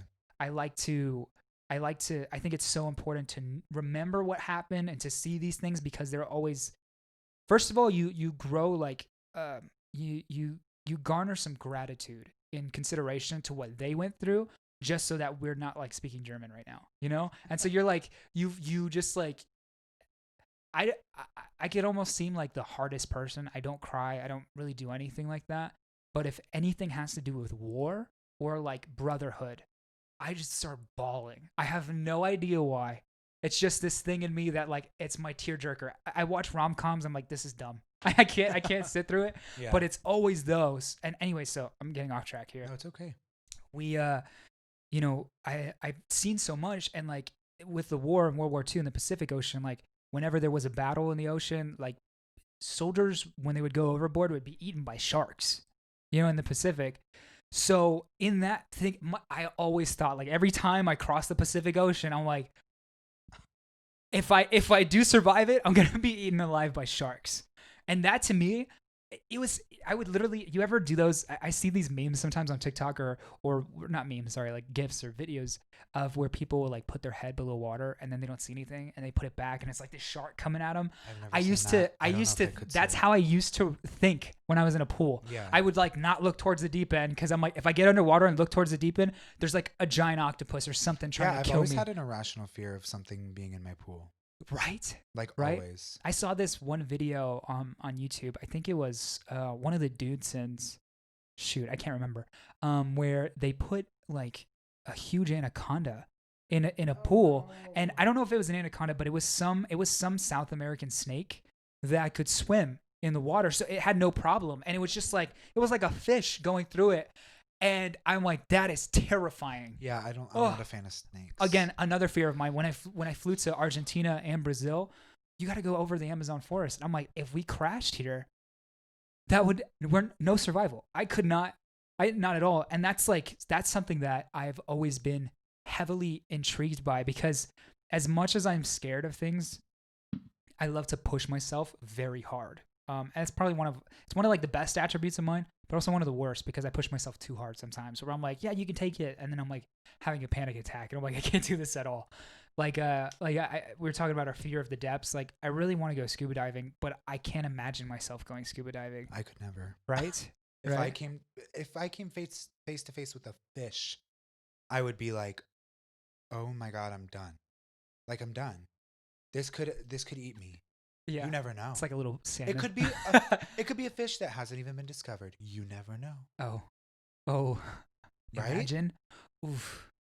There's a lot of things that are not discovered, and I don't trust them. Yeah. Also, there's so many scuba diving accidents and stuff like that. Well, I have a family member, my cousin Shayna. She was literally talking, her and her husband, she was talking to me about how like she was getting her scuba diving certification in Lake Mead. Which right, it's like out of all the places, there's a lot of dead bodies. Yeah, which is crazy. Oh yeah. Well, I mean, like there's so many like famous stories of the mob like dumping bodies in there. Yeah. So, and I mean that they I don't know if there was I wish I had a Jamie like Joe Rogan does, where he just like gets stats, but I don't have any stats. Yeah. But I'm pretty sure like the Metro Police Department says that they find bodies there. Like whenever they do like scans, they find bodies all the time. I'm sure. Which I'm like, at the 4th of July, people are taking rafts and they're like jet skiing out there. I don't think I could ever go out there and like. It freaks me out because I just think of like those like scenes in like those zombie movies where there's like that zombie underwater trying to grab you. Just too much imagery. It freaks me out. There is too much imagery. But too many fears. She was telling me that she was getting her certification and they were doing it because her husband, really awesome guy, he does a lot of like photo. I'm probably gonna say this wrong. He does like filming for commercials and so on and so forth, and he gets a lot of brand deals, and he like flies out to a lot of places. Mm-hmm. And so he wanted to get a scuba certification so that they could go out to like some tropical place or like the coast of Mexico and do some scuba diving and like Yeah. really beautiful spots. But she needed to get her certification first, and she was telling me that she was doing it, but the water, like, just going in was extremely murky. So, and Ugh. you have to follow people, and you have to like do all kinds of stuff in order to pass your certification. And so she goes in there, and they get super deep. They get like, I don't know, 20 or so feet, deep. And when you're that deep in the water, you have to adjust your body to a certain mixture of oxygen. It can't be Yeah. the same, because if you do, your lungs will literally burst. Oh my god. So they have to, it's very like scientific and specific. And they go deep, deep, deep down there, and they have to do this test where they rip off their rebreather and mask, and then, they like have to flip it around or do whatever, and then put it back and flush all But the what water if you out. can't? Well, so You know? here the story goes. Oh my god, I'm so sorry. No, it's okay. Here's where the story goes. Yeah. So she said that when she did that, it wasn't working. Her rebreather wasn't working. Oh no.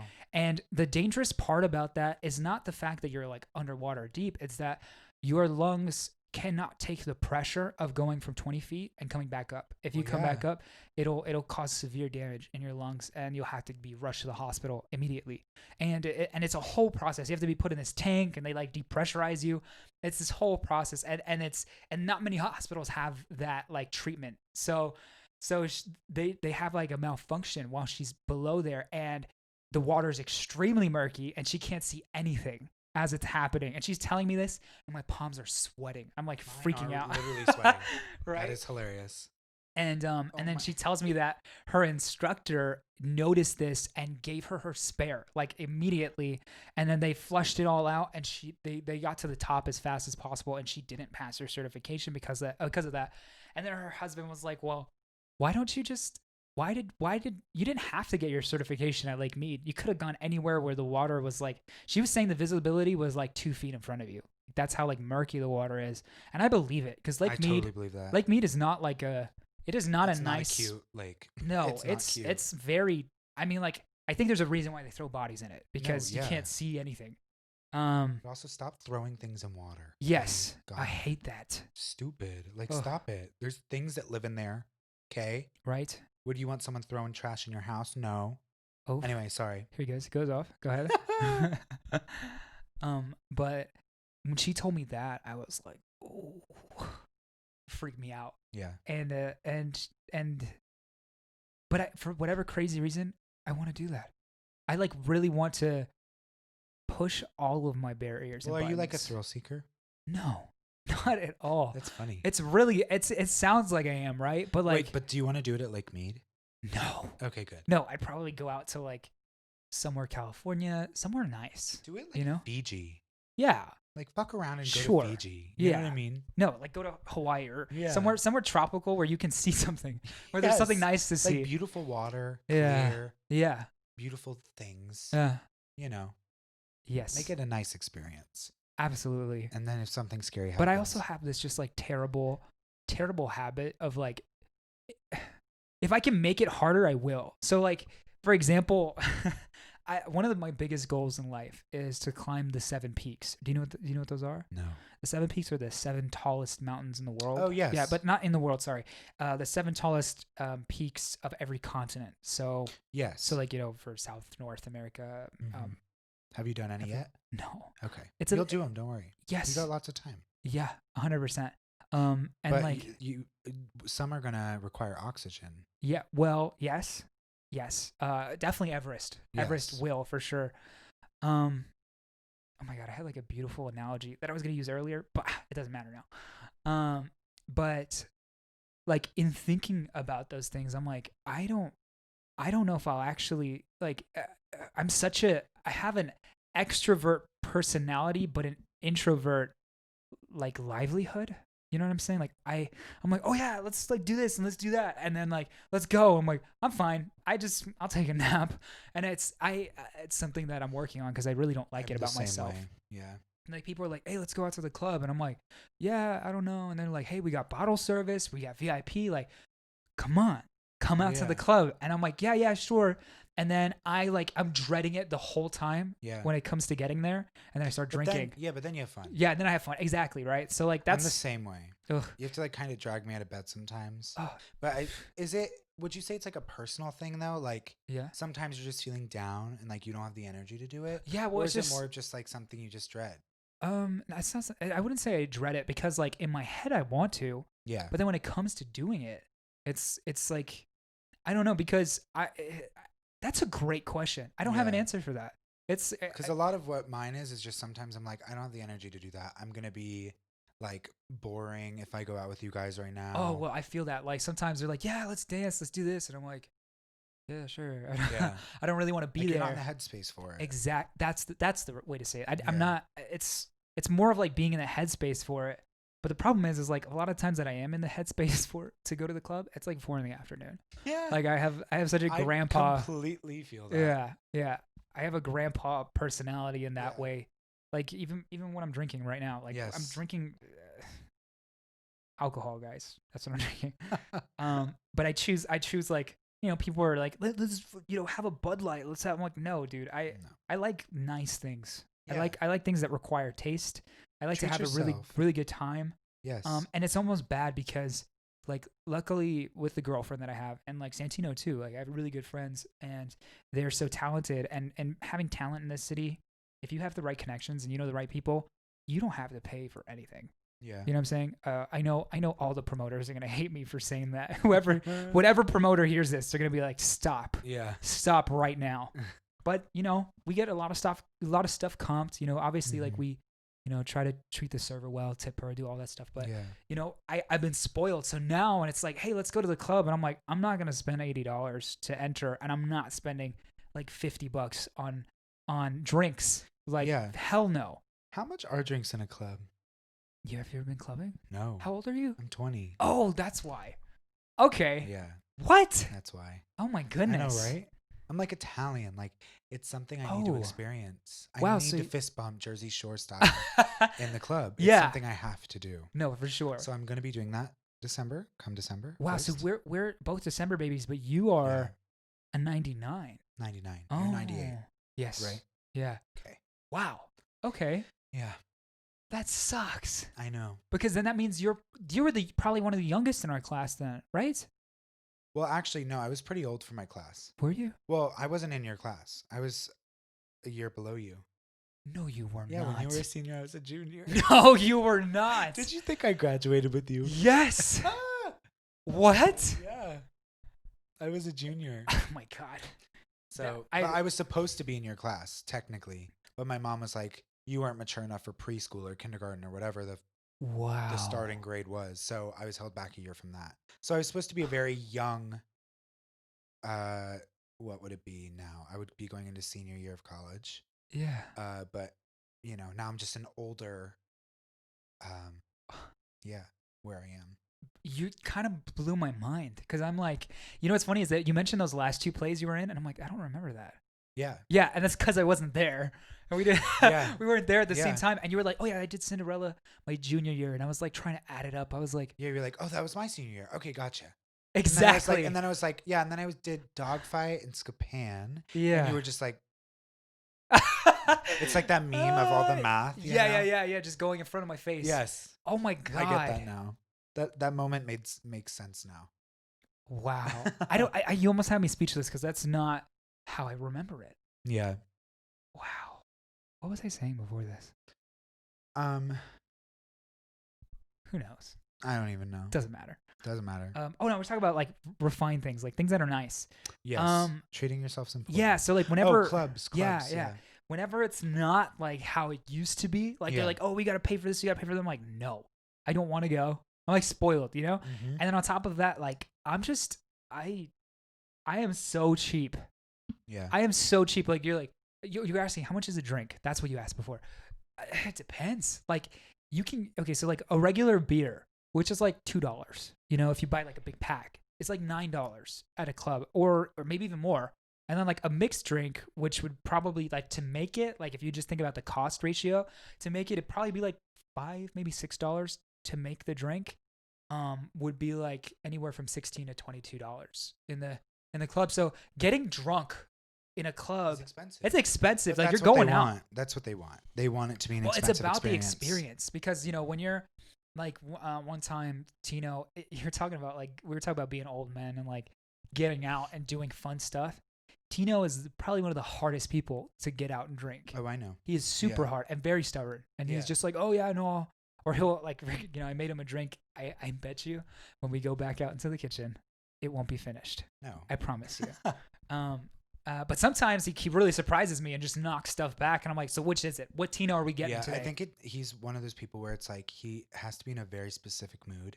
Yes. If he wants to like and go situation. for it.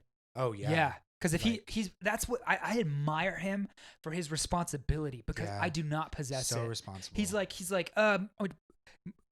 do I have to drive? No. Okay, but might I have to drive? Yes. And then he's like, yes. Okay, I'm not drinking. Correct. And you're like, he's what? like, but you never know. Like I could have to drive, so Yeah. it's safer to not. Yeah. You know what I mean? When I Which feel is like so most, responsible. yes, which when most people are just kind of like, well, I don't have, like they think I don't have to drive. Like you could drive. So Yeah. I'm going to just go for it. Yeah, but then what happens is everybody gets drunk and like, who's driving? Correct. Yeah, so literally, like this night that I'm talking about, Yeah. that's exactly what happened. Tino and I were drinking, and then the girls were like, "Oh yeah, one of us will drive," and they got plastered, both of them. And so we were like, "Okay." And then Tino was like, "It's okay," and he starts downing water, like he's like flushing his system out to make sure he's good, like 2 hours in advance. Like he's really on it. Yeah. And then he's like, yeah, just take my drinks. And he's like passing them on to me, and I'm just like, yeah. I'm beyond consciousness at that time. And so, Oh but my like God. that whole night we were paying for drinks and the tab was like $150 just for like the drinks between Tino, Chrissy and I. And I mean like me, like, I'm going to regret saying this. I'm the easiest person to take advantage of when I'm drunk. I'm the Yeah. easiest person. If you're like, hey, I can't pay for that. I'm like, I got it. Like, I'm that guy, and Yeah. I hate being that guy because Well, yeah, because then you check your bank account the next Oh. day and you're just like, oh my God. the worst. I didn't need to be that nice. Like when we we had the hookup to we went to the strip club, and we had the hookup on drinks yeah. and the seating, which is like pretty much the bulk of it. Mm-hmm. And so like the only other money you're gonna be spending is on the strippers, right? Yeah. So I was with, oh my God, I don't know if it doesn't matter. I was with my boss, which I work with. Yeah. I took her out with Tino, Yeah. and I was like, all right, tonight, both of you are getting lap dances for sure. And at this strip club, I'm not going to mention the name, but at this strip club, like there is no rules. Like Yeah. a lot of strip clubs, you can't touch. yeah. You just have to kind of sit there and they do whatever. No, you can do literally whatever you want at that strip club. If you guys want to know, just come to Vegas. You'll figure it out. Yeah. You'll figure out which one it is. And so like it's very wild, and Tino is the most uncomfortable guy because Tino is just like this. I can imagine him going, whoa. Okay. Yeah. He's just like, oh my God, All right. everybody's naked. What's going on? Word. Yeah, that's exactly how he was. And then he was just like, okay. Oh my God. I can see the scene work. I just can. And he was super, super uncomfortable through most of it. Mhm. And then we were like, I was also trying to get my boss a lap dance because she had never been to a strip club. So Yeah. I was like, oh no, this is gonna be fun. I promise you.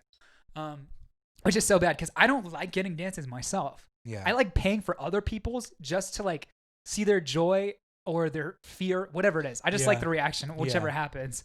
And so like we're like scoping them out because like the dancers, they just like they walk all around and like you pretty much just like, hey, come here, like that's how you Yeah. get them. And so we're just like, that one, and he's like, no. I'm like, all right, what about that one? I got this one. What about that one? And he's just like, no. And finally it was crazy because the one that came, like the one that I guess we've been waiting for the whole night, Mhm. came and just sat on his lap, and we're like, perfect. Didn't even have to plan it. It just happened.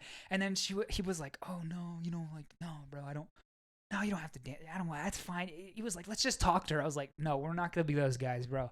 We're not going to be those guys in the strip club, like Oh my getting God. to know the dancers. No. No, but I'm the No. same way. I would just be like, well, let's like ask about their Yeah. lives. Oh, but to be honest though, this dancer, the sweetest person ever, Oh. which I think is like morally, I guess I don't agree necessarily with what they do per Yeah, se, but yeah. I admire like their how open they are, because she was like telling this girl, I don't really want to share her name because I don't want to put her out there, but Yeah. she was like, she was in high school and we were in high school at the same time, so you were like, oh my god, that's kind of crazy. Yeah. But she was like the sweetest person ever, and maybe it's just because, you know, she works there, that's her job. Yeah. But like, she was just talking and we were joking about the school that she went to. Like, she was like legitimately having a conversation with us, and I'm like, this is cool. And then so like I pull her over and I'm like, how much for a dance for him? And she was like, don't worry about it. And I'm like, Oh. my god. But then so you're like, oh, we met this sweet girl, it's like, we're just gonna have like this, you know, we had this little conversation. Yeah. It is what it is. And then it went from 0 to extremely 1,000. raunchy like that. Yes. And Tino's face went pale. Yeah. He was so, but then I like, can only imagine. but it's funny because after some time, like, he started to get comfortable, and he was like, Yeah. yeah, all right, I'm down with this. Yeah, Yeah. sure. Well, again, so on it's and like, so you know, forth. being uncomfortable with something, you know, it can be Oh, yeah. a good thing or a And bad it's so, thing. it sucks so bad because like, this was just as like, this was in like the first month of COVID, at least in the States, like yeah. at least in the States being a thing. Was this January? I want to say, no, I think it was March. Oh, wow. Okay. Wait, yeah. Wait, there. Yeah, I think it was March. That was when it started getting more Yeah, serious. it was like within 2 weeks, like that we had gone, it closed yeah. down. Oh, wow. Yeah, so we just I don't know if it was March. It doesn't matter. It was just as like COVID started. Yeah. And So, you know, went out with a bang. oh yeah, 100%. And my boss was like, it was a crazy experience. Yeah. But to go on with this thing, it was like, dances are not cheap. After you start putting down, and depending on the dancer, it can get more expensive because they'll have their own rates. Like, they're like, yeah, it's like 20, 30, 40, 50, 100 for a dance, you know? So good for them though. They're making bank. Yeah, And good they for them. own their bodies. I am so jealous in Yeah. like, Oh, and almost like in the way they accept themselves. no, how much money they make. I'm like, Oh, well, yeah. Dude, I can't even. But also, like, to be fair, it's just not something that I would do. But like, No, yeah. power to them for Correct. doing that. But like, so as I was saying, I was paying for dances for Tino, dances for my multiple dances for my boss, for Yeah. Tino. I was just like, tonight's the night. Like, we're doing it. My bank account hated me the next day. I had spent like off of drinks doing that, and I also went shopping that day. Oh, God. For whatever reason, I was like Yeah. 500 or 600 out off of that night. Wow. Oh, That's yeah. a dent. Oh, That's a dent. fat debt. And then after that, Gianni, Chrissy, and I did a suicide trip. Literally, like the following day. The following day, we did a suicide trip to California. Oh. Yeah, right. It was, and we went to Disneyland. Like, we did so much stuff. And it was amazingly terrible time. Yeah. Like, we had a really good time, but it was a really bad time because after we had drank that night and like it was really wild, I was like, my girlfriend was the one handing me drinks, and I was downing tequila like so much, and that's like my drink of choice. I Yeah. love that. Yeah. But Tino wasn't drinking, and it's because he drove there, you know, responsible, so on and so forth. And my boss wasn't drinking either, but I was like, guys, it's free drinks. So I'm like, I'm just putting them down. And then like, I'm still very, very drunk, and I can handle my alcohol very well. But what I can't handle is when you're super drunk and you get into bed. Cause then you get those Oh, spins. yeah. It's the worst. Because your So- body is still, and so you're like, what? yeah. So Oh. Tino and I, we get home, and he's like, all right, you know, like basically putting me to bed, you know? Yeah. And I get there, and like an hour in, I'm like, the ceiling is spinning. Yeah. And I just like was hurling my brains out for like a good hour. It was terrible. And my boss was like, don't worry about it. Don't Yeah. come to work. Yeah. Don't come to work tomorrow, Oh. which is the beauty of like having, you know, your boss be really tight with you. Yeah. Very, very, very nice time. Super, super great night. It doesn't sound like a great night, but like I took it like a champ. And No, Tino yeah, was but like, makes Tino was rubbing memories. my back. He's like, "Are you good?" I'm like, "I'm great." And just like letting it all out. And then he was like, "All right, I'm gonna go back to bed." And I was like, "All right, cool." And then I just kept throwing up for the rest of the time. And then literally the day after, like that evening, or sorry, that morning, and then up until that evening is when we drove to California. Yeah. It was crazy, crazy, crazy Jeez. time. So I cannot wait till you're 21. I The know. sucky It's gonna part be is like we fun. don't even know by the time No, that exactly. I December don't even know comes what if I'm you're gonna gonna be able be to do able anything. to, if I'm gonna be able to celebrate. You know. I mean, honestly, as long as I'm with the people I love, I'm gonna be fine. Listen, if the clubs are open, and if there's something that's exciting, Mm-hmm. I don't know if you like to go all out, but I can make sure. We'll make sure. No, you know what? I'm not gonna even say I can. We will make sure that you have an amazing time. Okay? Because like Tino, I remember when it was his 21st, it really sucked because I couldn't join him because he's an October baby and I'm a December baby. And he went out and like luckily my girlfriend was like really dope and she like hosted him and took him out and did all that because I think Chrissy's was one of the oldest people in my class. So like when was she born? January of 97.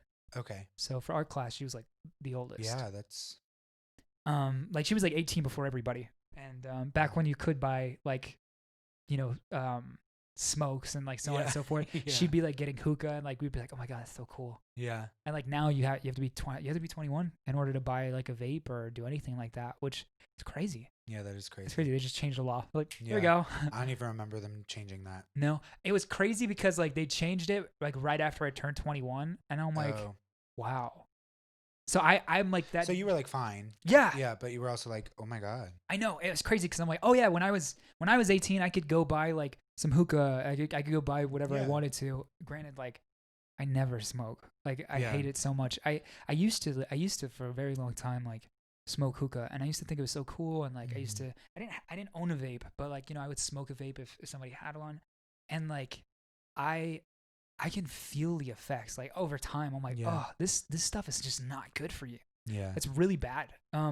And people are like, well, like vaping is not that bad. I'm like, bro, we don't even know. You have no idea. Yeah, you don't. When people talk about like, I just think putting any sort of anything of that nature is just not good for your lungs. Just smoke, period, really isn't. Yeah. And like I think like it's okay in moderation with specific things, but like yeah, I mean if it's something that helps you out, whatever, like go for it. That's your choice. It's your life. I found that like granted I never really smoked too much weed. I was never like that my brain is so crazy as it is. I don't need anything else. Like I really don't. Correct. Because I'll be overclocked if that was the case.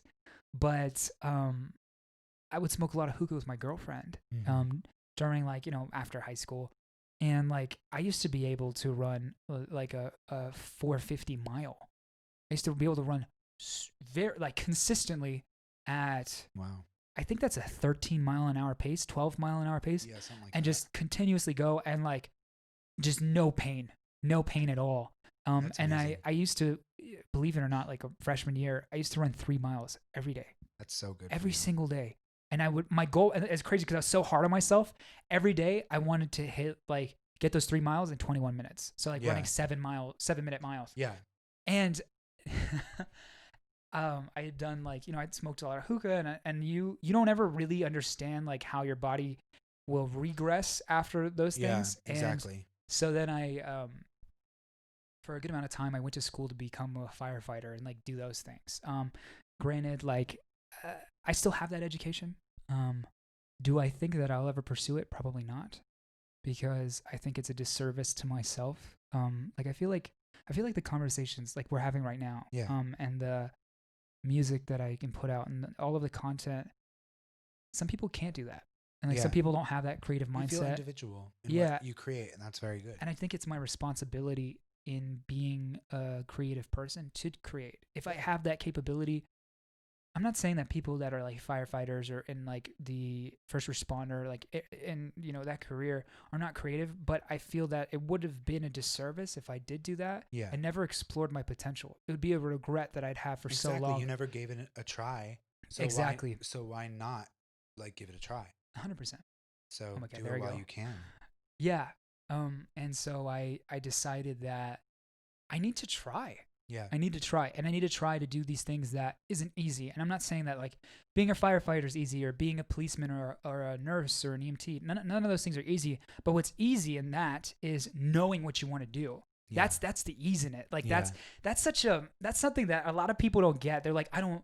People are like, I feel so. I used to. I'm kind of still anti college in a lot of ways.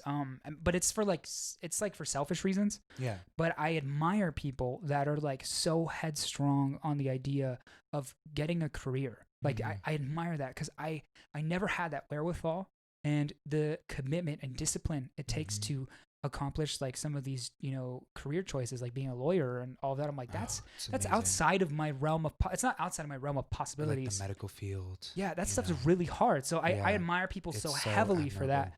But I also think that like it's a disservice because I have this saying, and I don't even know, I don't know if this is a saying, but or maybe I made it up. If I did, coin me.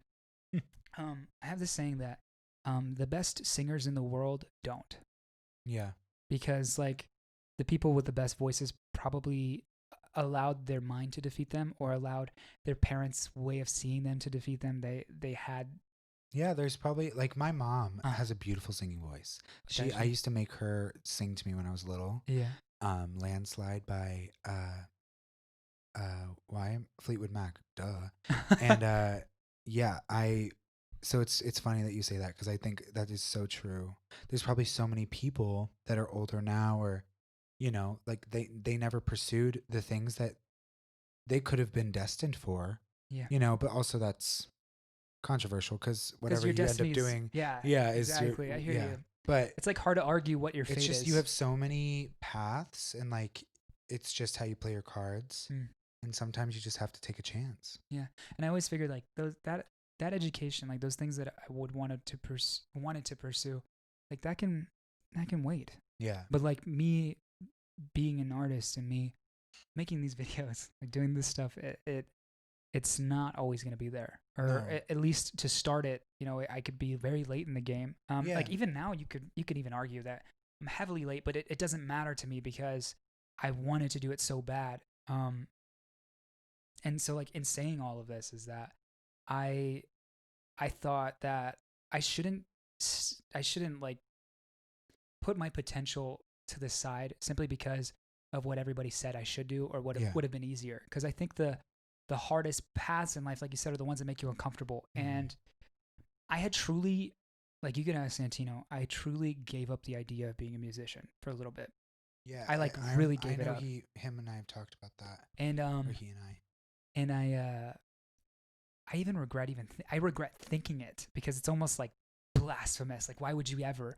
But I just thought like I would there's oh my god. I love to quote people but never remember who says it and what exactly they said, but there's this a very amazing I can't he's an Indian man.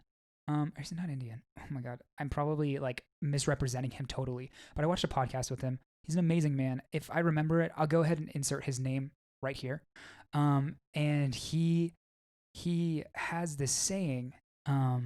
There's three um there's three I guess you could say sins in life. Yeah. And this is me again, like forgetting what exactly he said, but the one that stuck out to me is like one of the biggest sins in life is comparison. Oh, it Yeah. completely. And it gets in the way of you doing anything. And so Yeah. what happened is that like during, in the podcast with Santino, he talks a bit about like his process and towards the end of high school, like it was getting great for him, having songs with Wiz Khalifa and like and Ty Dolla Sign and like all that stuff. I was seeing everybody around me grow and I wasn't. And in fact, I was being stagnant. And not only was it getting stagnant for me, it was going in a downwards trend, my Yeah. life. So you were like very frustrated, Extremely. And I and you were thought, comparing. yeah, I was comparing myself to my peers and comparing the fact that like my success, there was no success. I wasn't doing anything. And I instead of seeing that as like a call to action to, okay, you don't have anything, you're not doing anything. Now is the time. You need to start. Let's go. Come on, Jean-Luc. Yeah, but also, I'm sorry to interrupt, but I No, just want go you to for it. know, like, you were successful, whether you know it or not, Okay. because you survived something really hard, Mm, and it was probably very easy to just think really poor things, and you yes. made it through, and like, look where you are now. So True.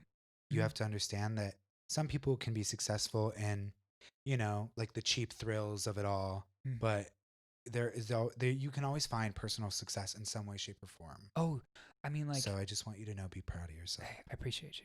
Of course. Um, Side note on that, like, every time I walk into this room, I am super proud, and Good. I'll explain why. I don't even know. I might have a picture, but I couldn't. If I have one, I'll go ahead and put it like right now. I'll put it in the video somewhere in here of what this room used to look like, and it is crazy because like starting from this wall right here and going all the way to that door, it was piled high of like my parents' junk. It like to the ceiling. You couldn't walk in the room. And so I was like, okay. And then they were like, well, if oh, I didn't even mention this. Like after all of this stuff that we went through, and like I had lived a very within those 2 years that I didn't live at home. Or was it 3 years, 2.5 years, whatever it was. I lived with my girlfriend, and then we had issues. So then I moved out. And I moved in with another friend of mine, I moved in with another friend of mine, and we had several roommates. And one of my roommates was a escort. Okay. So we had a very interesting dynamic and a very Yeah. interesting household Yeah. with the activities that went down. Mm-hmm. And so in that whole time that I was living there, I mean, like my mom, I would still once things got better, I would still call her and we would like talk, and she's like, oh, what's going on with life? I'm like, oh, this is what happened. This happened with my roommates, and she's like just mind blown that I lived with an escort, and like Mm-hmm. I lived in that space. She was like, where have you gone? What are you doing? And then Yeah. my car got broken into at a certain point, and my mom was like, you can come back home. Like, please come back home. I really want you to just have a place where you can stay and you can flourish and you can do Yeah. the right thing. And I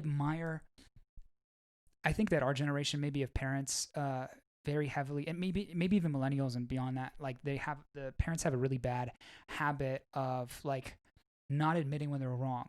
And it's because they identify yeah. so heavily with what they originally did, and Yeah. without, thinking that they have room And I to think grow. they're very prideful 100%. in what they've made for themselves. Yeah.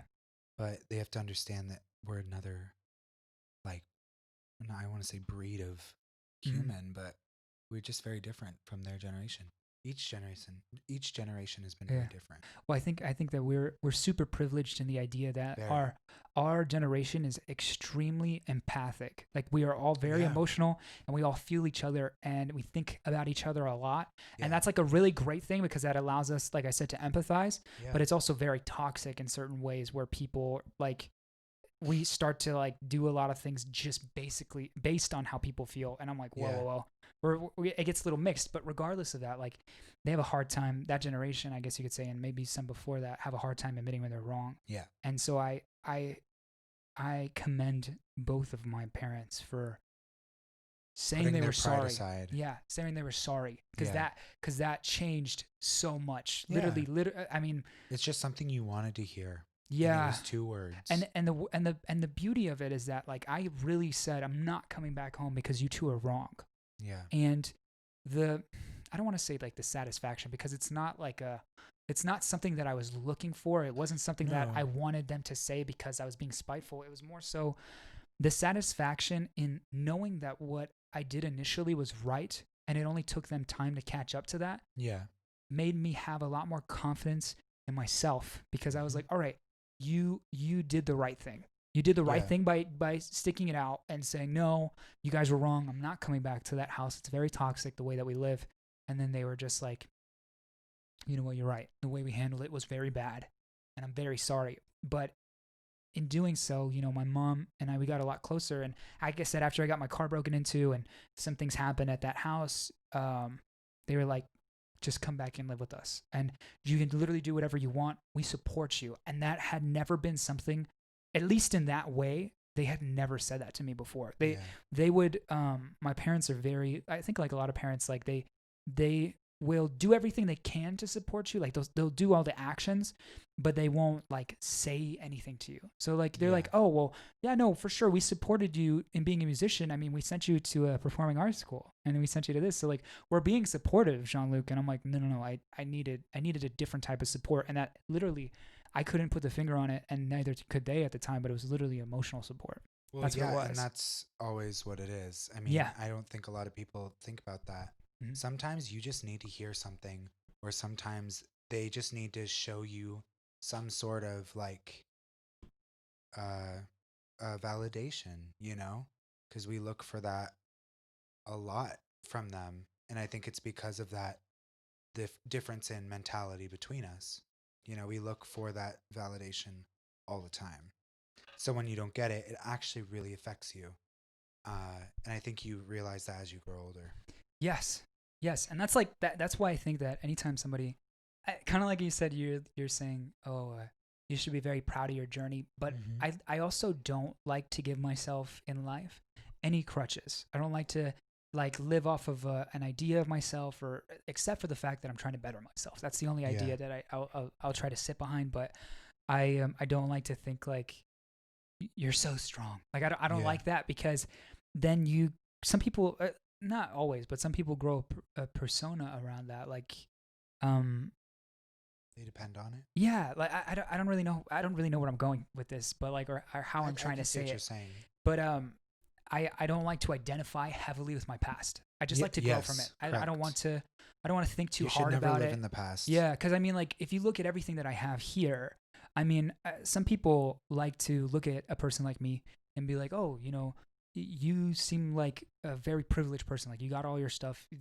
You probably handled all this, and Mm-hmm. in reality, I wasn't, like, not even Mm-hmm. close. And it's really hard to like live out on your own and tell your parents like, no, I don't believe in anything you're saying. You're absolutely wrong, and so on and so forth. And then they come back and say, we support you. And I feel like I earn something that a lot of people don't earn or they don't get. Like having your parents' respect at such a young age. A lot of people in their still like in their when they're 21, 22, 23, like, and even in their later 20s, their parents still see them as children, Yeah. and my parents don't. And that's something that like I'm just so grateful for. Like Yeah. I'm so grateful. I passed that hoop that a lot of people end up passing, later on when they get a house or they Yeah. move out, and I'm like, Yeah. I've gotten that, and I live with them. that's Yeah. that's a crazy concept. And so I I am so proud of myself and the fact that like I earned this stuff, but I also, like I said, I don't want to identify with where I've come from, because Mm-hmm. if I do that, then my drive to be much better doesn't exist. At least with me. I know some Yeah. people can like just keep going, but if I look from the beginning to the end, I'm like, well, I'm good now. Yeah. But I'm not. There's so much more that can be worked on, and there's so much more that I could But prosper that's in. just a general note. Like people need Yeah. to understand that there's always stuff to work on with Yes. yourself and like Yeah. with your life. Uh-huh. Even you can be like happy, you know, but that doesn't mean stop working It towards also it things. makes life fun. Yeah. Because if I was thinking about this, like, I have a really bad habit of taking on too many projects. Yep. Same. Um, and I'll keep moving, keep going. And it can be really bad for my mental health Yeah. sometimes, because I will get extremely stressed Yep. by like literally the beginning of this week was so stressful for editing. I was editing the videos, and Oh, I like know. it's been the first time that I ever done it You're pumping correctly. them out. Huh? You're like pumping them out. Yeah, and we're gonna keep doing it, Yeah. okay? Because I'm not gonna let myself stop because I get tired. And the beauty in this is that, guys, when you find something you want to do, yes, you'll get tired. Yes, you'll get frustrated. At times, you'll want to quit for the day, but Yeah. you'll never quit. I mean, I've been so. I mean, last night was the first night that I got 6 hours of sleep. Like beyond that, I just been like running on fumes. Yeah. But at no point did I want to quit, and that in itself is what told me like, this is what you want to do. Yeah. This is what you want And to you're do. passionate about Yeah. it. And like writing music, I owe myself, and I owe all the people like you and everybody else that believes in me. I owe them the endless amount of time and work I put in my music. You guys need to hear it. It's not something that I should postpone anymore, and I need to get over the idea that it needs to be good or perfect, because Well, yeah. it's not No, gonna be. don't ever do Yeah. that, because you're always gonna look, like I said earlier, you're always gonna look back at your work and you're gonna think like I could have done something different Oh, with yeah. it. However, what makes it beautiful is that it's like a screenshot of where you are right now, and like it's fine. Like I think the best way also to really look at what you're talking about is like this tattoo that I have. Yeah. It's the only tattoo I have. Yeah. It's also not my favorite. Yeah. But I look at it and people are like, oh, well, if you don't like it, like, why don't you do something over it? And I'm like, I'll never do anything over it. And they're like, why? And I'm just like, this is a representation of what I wanted at a time. Yeah. This is like, imagine if we deleted everything from the past, then like we would never grow like in our style. We would never change. So like this tattoo is like one of my first ones. And then the ones that I'll get in the future will be so different. And I'll be like, oh, this is so dumb, but this is 17-year-old Jean-Luc. Correct. That's what and that's what that is. You're able to learn from that place. You can't delete the past just because it was bad. And also, it's super hard to learn if you never start. Yeah. Because if you don't start making music, if you don't start your YouTube channel, if you don't do these things, you can't learn the right way. You can't learn to be good. You have to be bad and be willing to be bad in order to even go anywhere. Mm-hmm. And not to say like some people just start and you're creative and you're good and you're in a vibe, whatever. Yeah. But in some ways you get better and better and better and better and you look back on that and that was bad, and then, you just keep going up. I don't know where I'm going with this, but you have to allow yourself to grow and you have to start somewhere and wherever you start is fine. Just give yourself the time to grow. Give yourself the time. Yeah. That's what it is. You have to be patient. I'm very impatient. Oh. And I've had to learn the hard way. You just got to be patient. Yeah. And what's crazy is like a lot of my impatience, you probably can relate to this, causes me to be not prepared. Like I'll be so impatient about something and doing it, and then I'll do it and be like, oh my God, I wasn't ready for this. And it's like, well, if you would have like sat on it for a little bit and just worked on it a little bit harder or a little bit longer or just started and be patient with yourself, you wouldn't have gotten into a place where you're not ready to handle what you're going on. Like a great example of that is I when I was starting my vlog channel, I was like, I'm going to start today. That's literally how I did it. I'm not even kidding. I turned on the camera and I was like, I am starting this today. I'm putting out a video Friday. That's what I did because as much as of an impatient person I am notoriously a procrastinator. I procrastinate like crazy. It's so bad. I was really bad at that in high school. Going to college, I learned like the hard way. Just don't, you know what I mean? But I think in life, I still am a bit of a procrastinator. Oh yeah. So that's always something you gotta try and work on. But also like, whatever. Your process is your process. Yeah. Well, but that's like the beauty of it, and I think that's the beauty of the mindset is that like, I feel like when people get really good, like yourself, like when people get better, they just have to have that mindset of just progression, like just doing it, just getting better. Like that's literally why the Nike logo is just do it. Yeah. Because that's the only way that you'll ever do anything. But like I said, I was like, I'm going to start today. And then that's also why like Sunday, Monday, and Tuesday, I was just crawling trying to get these videos to come out because I didn't prepare for it. I was like, I'm going to do it. And instead of like looking at it and be like, here's my plan, I was just like, no plan. The plan is start Friday. And then once you get to Friday, you're like, oh my God, wait, I have to catch up. I was so screwed. Yeah. I said, Friday. And that video, we spent Friday together. Was it Friday? Yes. It was. We spent Friday together. I started editing it that morning. I know, because when I got here, Tina was like, oh yeah, he's editing right now. And I was like, okay, I'll just wait. Like, I'll be patient to say hello. But I could tell you were like stressed. I was stressed and annoyed because like, why, Jean-Luc? Why would you do that? You're going to spend time with your friends. And I felt like a terrible host. Like, yeah, guys, come over. It's okay. Like, hold on, I got to edit.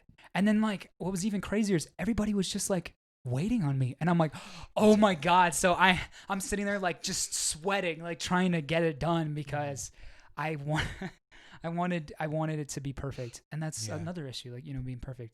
Perfection. Yeah. I've written about perfection a lot too, because that's something that needs to be talked about. We need to stop holding ourselves up to such a high standard. Well, we do it in society. Like, and that's a really, when you were here Friday, we were talking about it. It's a really dangerous thing that we do, cancel culture. Yeah. It's a really dangerous thing that we do because we decide that when somebody makes a mistake and an honest mistake.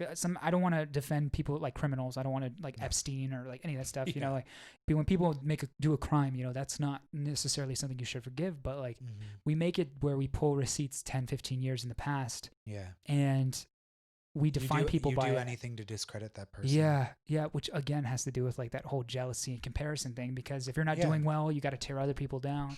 It's that really Because that'll toxic get thing. you the views or whatever you need. It gets you whatever you want. At least gives you attention. You know, if you're Yeah. jealous of attention, creating controversy creates attention. Correct. And But it's also a really hard topic just because I think there's a threshold with that.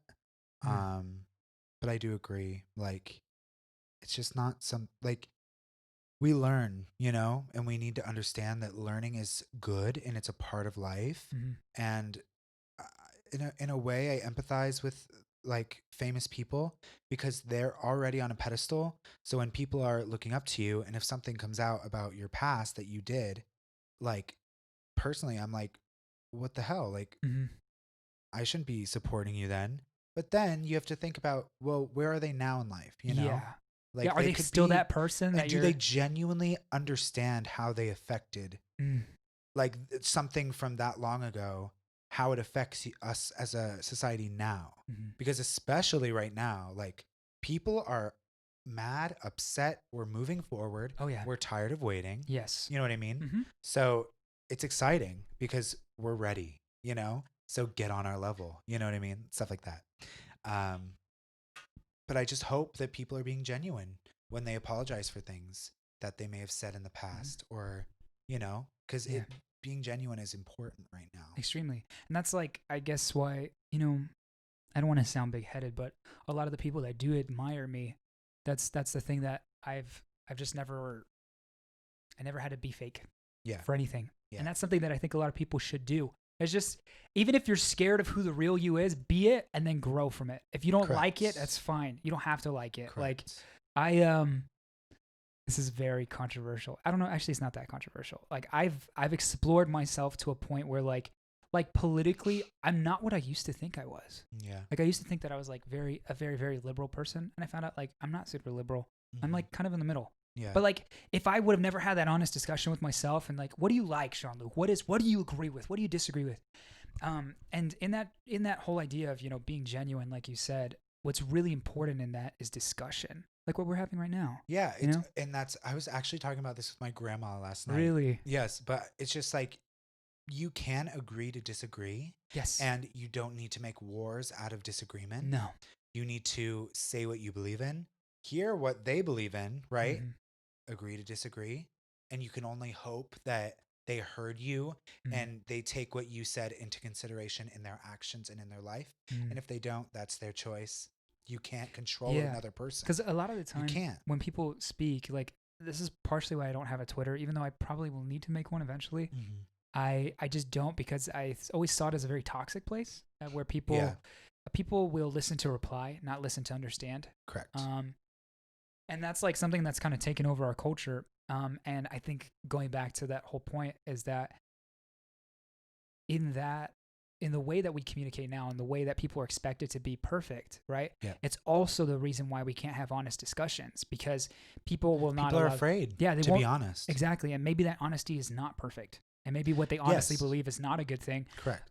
But they'll never find out because they don't talk about it, and so since people don't speak enough, they want to appear perfect. They want to, but in our reality, like, we'll never, as people in our own personal growth and as a society, ever really grow until we're completely genuine and honest with ourselves and in our growth. Yeah. Cause like, I know that, like a really great description of this is like, certain people will have like thoughts in their head that are not okay, but they don't understand why. Maybe it was the way they were raised. Like for example, I have a cousin named Ernie, and he was the most flamboyantly gay man ever.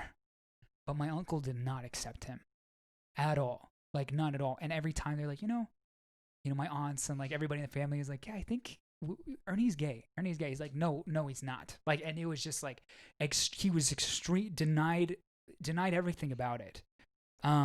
And granted, like a lot of the family doesn't necessarily talk to Ernie too much, but that's just because of like his personality. Yeah. But in itself, like his father, then after they had a huge falling out and everything went bad, he was stuck in this mindset. And then over time, like the family members just started talking to him, and then like also in our society it progressed because like being gay wasn't okay, like society wise. And then once we started passing legislation and so on and so forth. Yeah. And so. But it was like, again, it was this people have these thoughts and they sit in these thoughts and they defeat themselves with it. And instead of talking about it and growing and figuring out like maybe they're wrong, or maybe the person that they're talking to is wrong, we can't figure that stuff out without Talking, being raw. discussing. Yeah.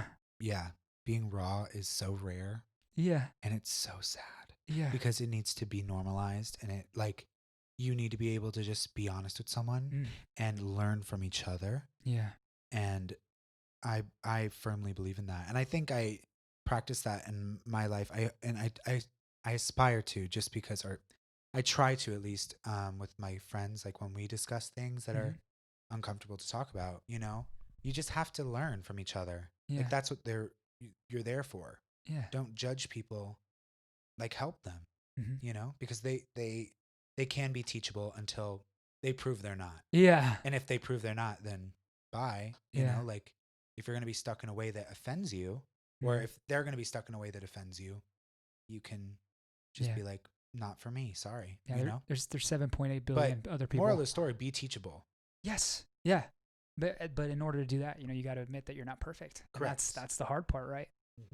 In doing so. Well, my friend, I think this is where we're gonna cut it. Yeah, for sure. We've had a pretty great conversation. Yes, I want you back. Of course, I want you back. I don't know when, but for sure we're gonna do it. Also, guys, we did not talk about our sponsor. But it's not really a sponsorship. It's more so we're just putting them out there, guys. I'm going to put Santino's information inside the description. If you guys ever need music made, I know you can attest to how great his capabilities are. Tino go ahead, is one of the hit him up. Creative people, brilliant people, kindest people, smartest and he's willing people. to work with you. He's incredible. Yeah, you guys go ahead and DM him. He'll go ahead and tell you all about that stuff. But for now, thank you, my friend. Thank you for having me. Absolutely. All right, guys. Hope you all enjoy. Peace out. Bye.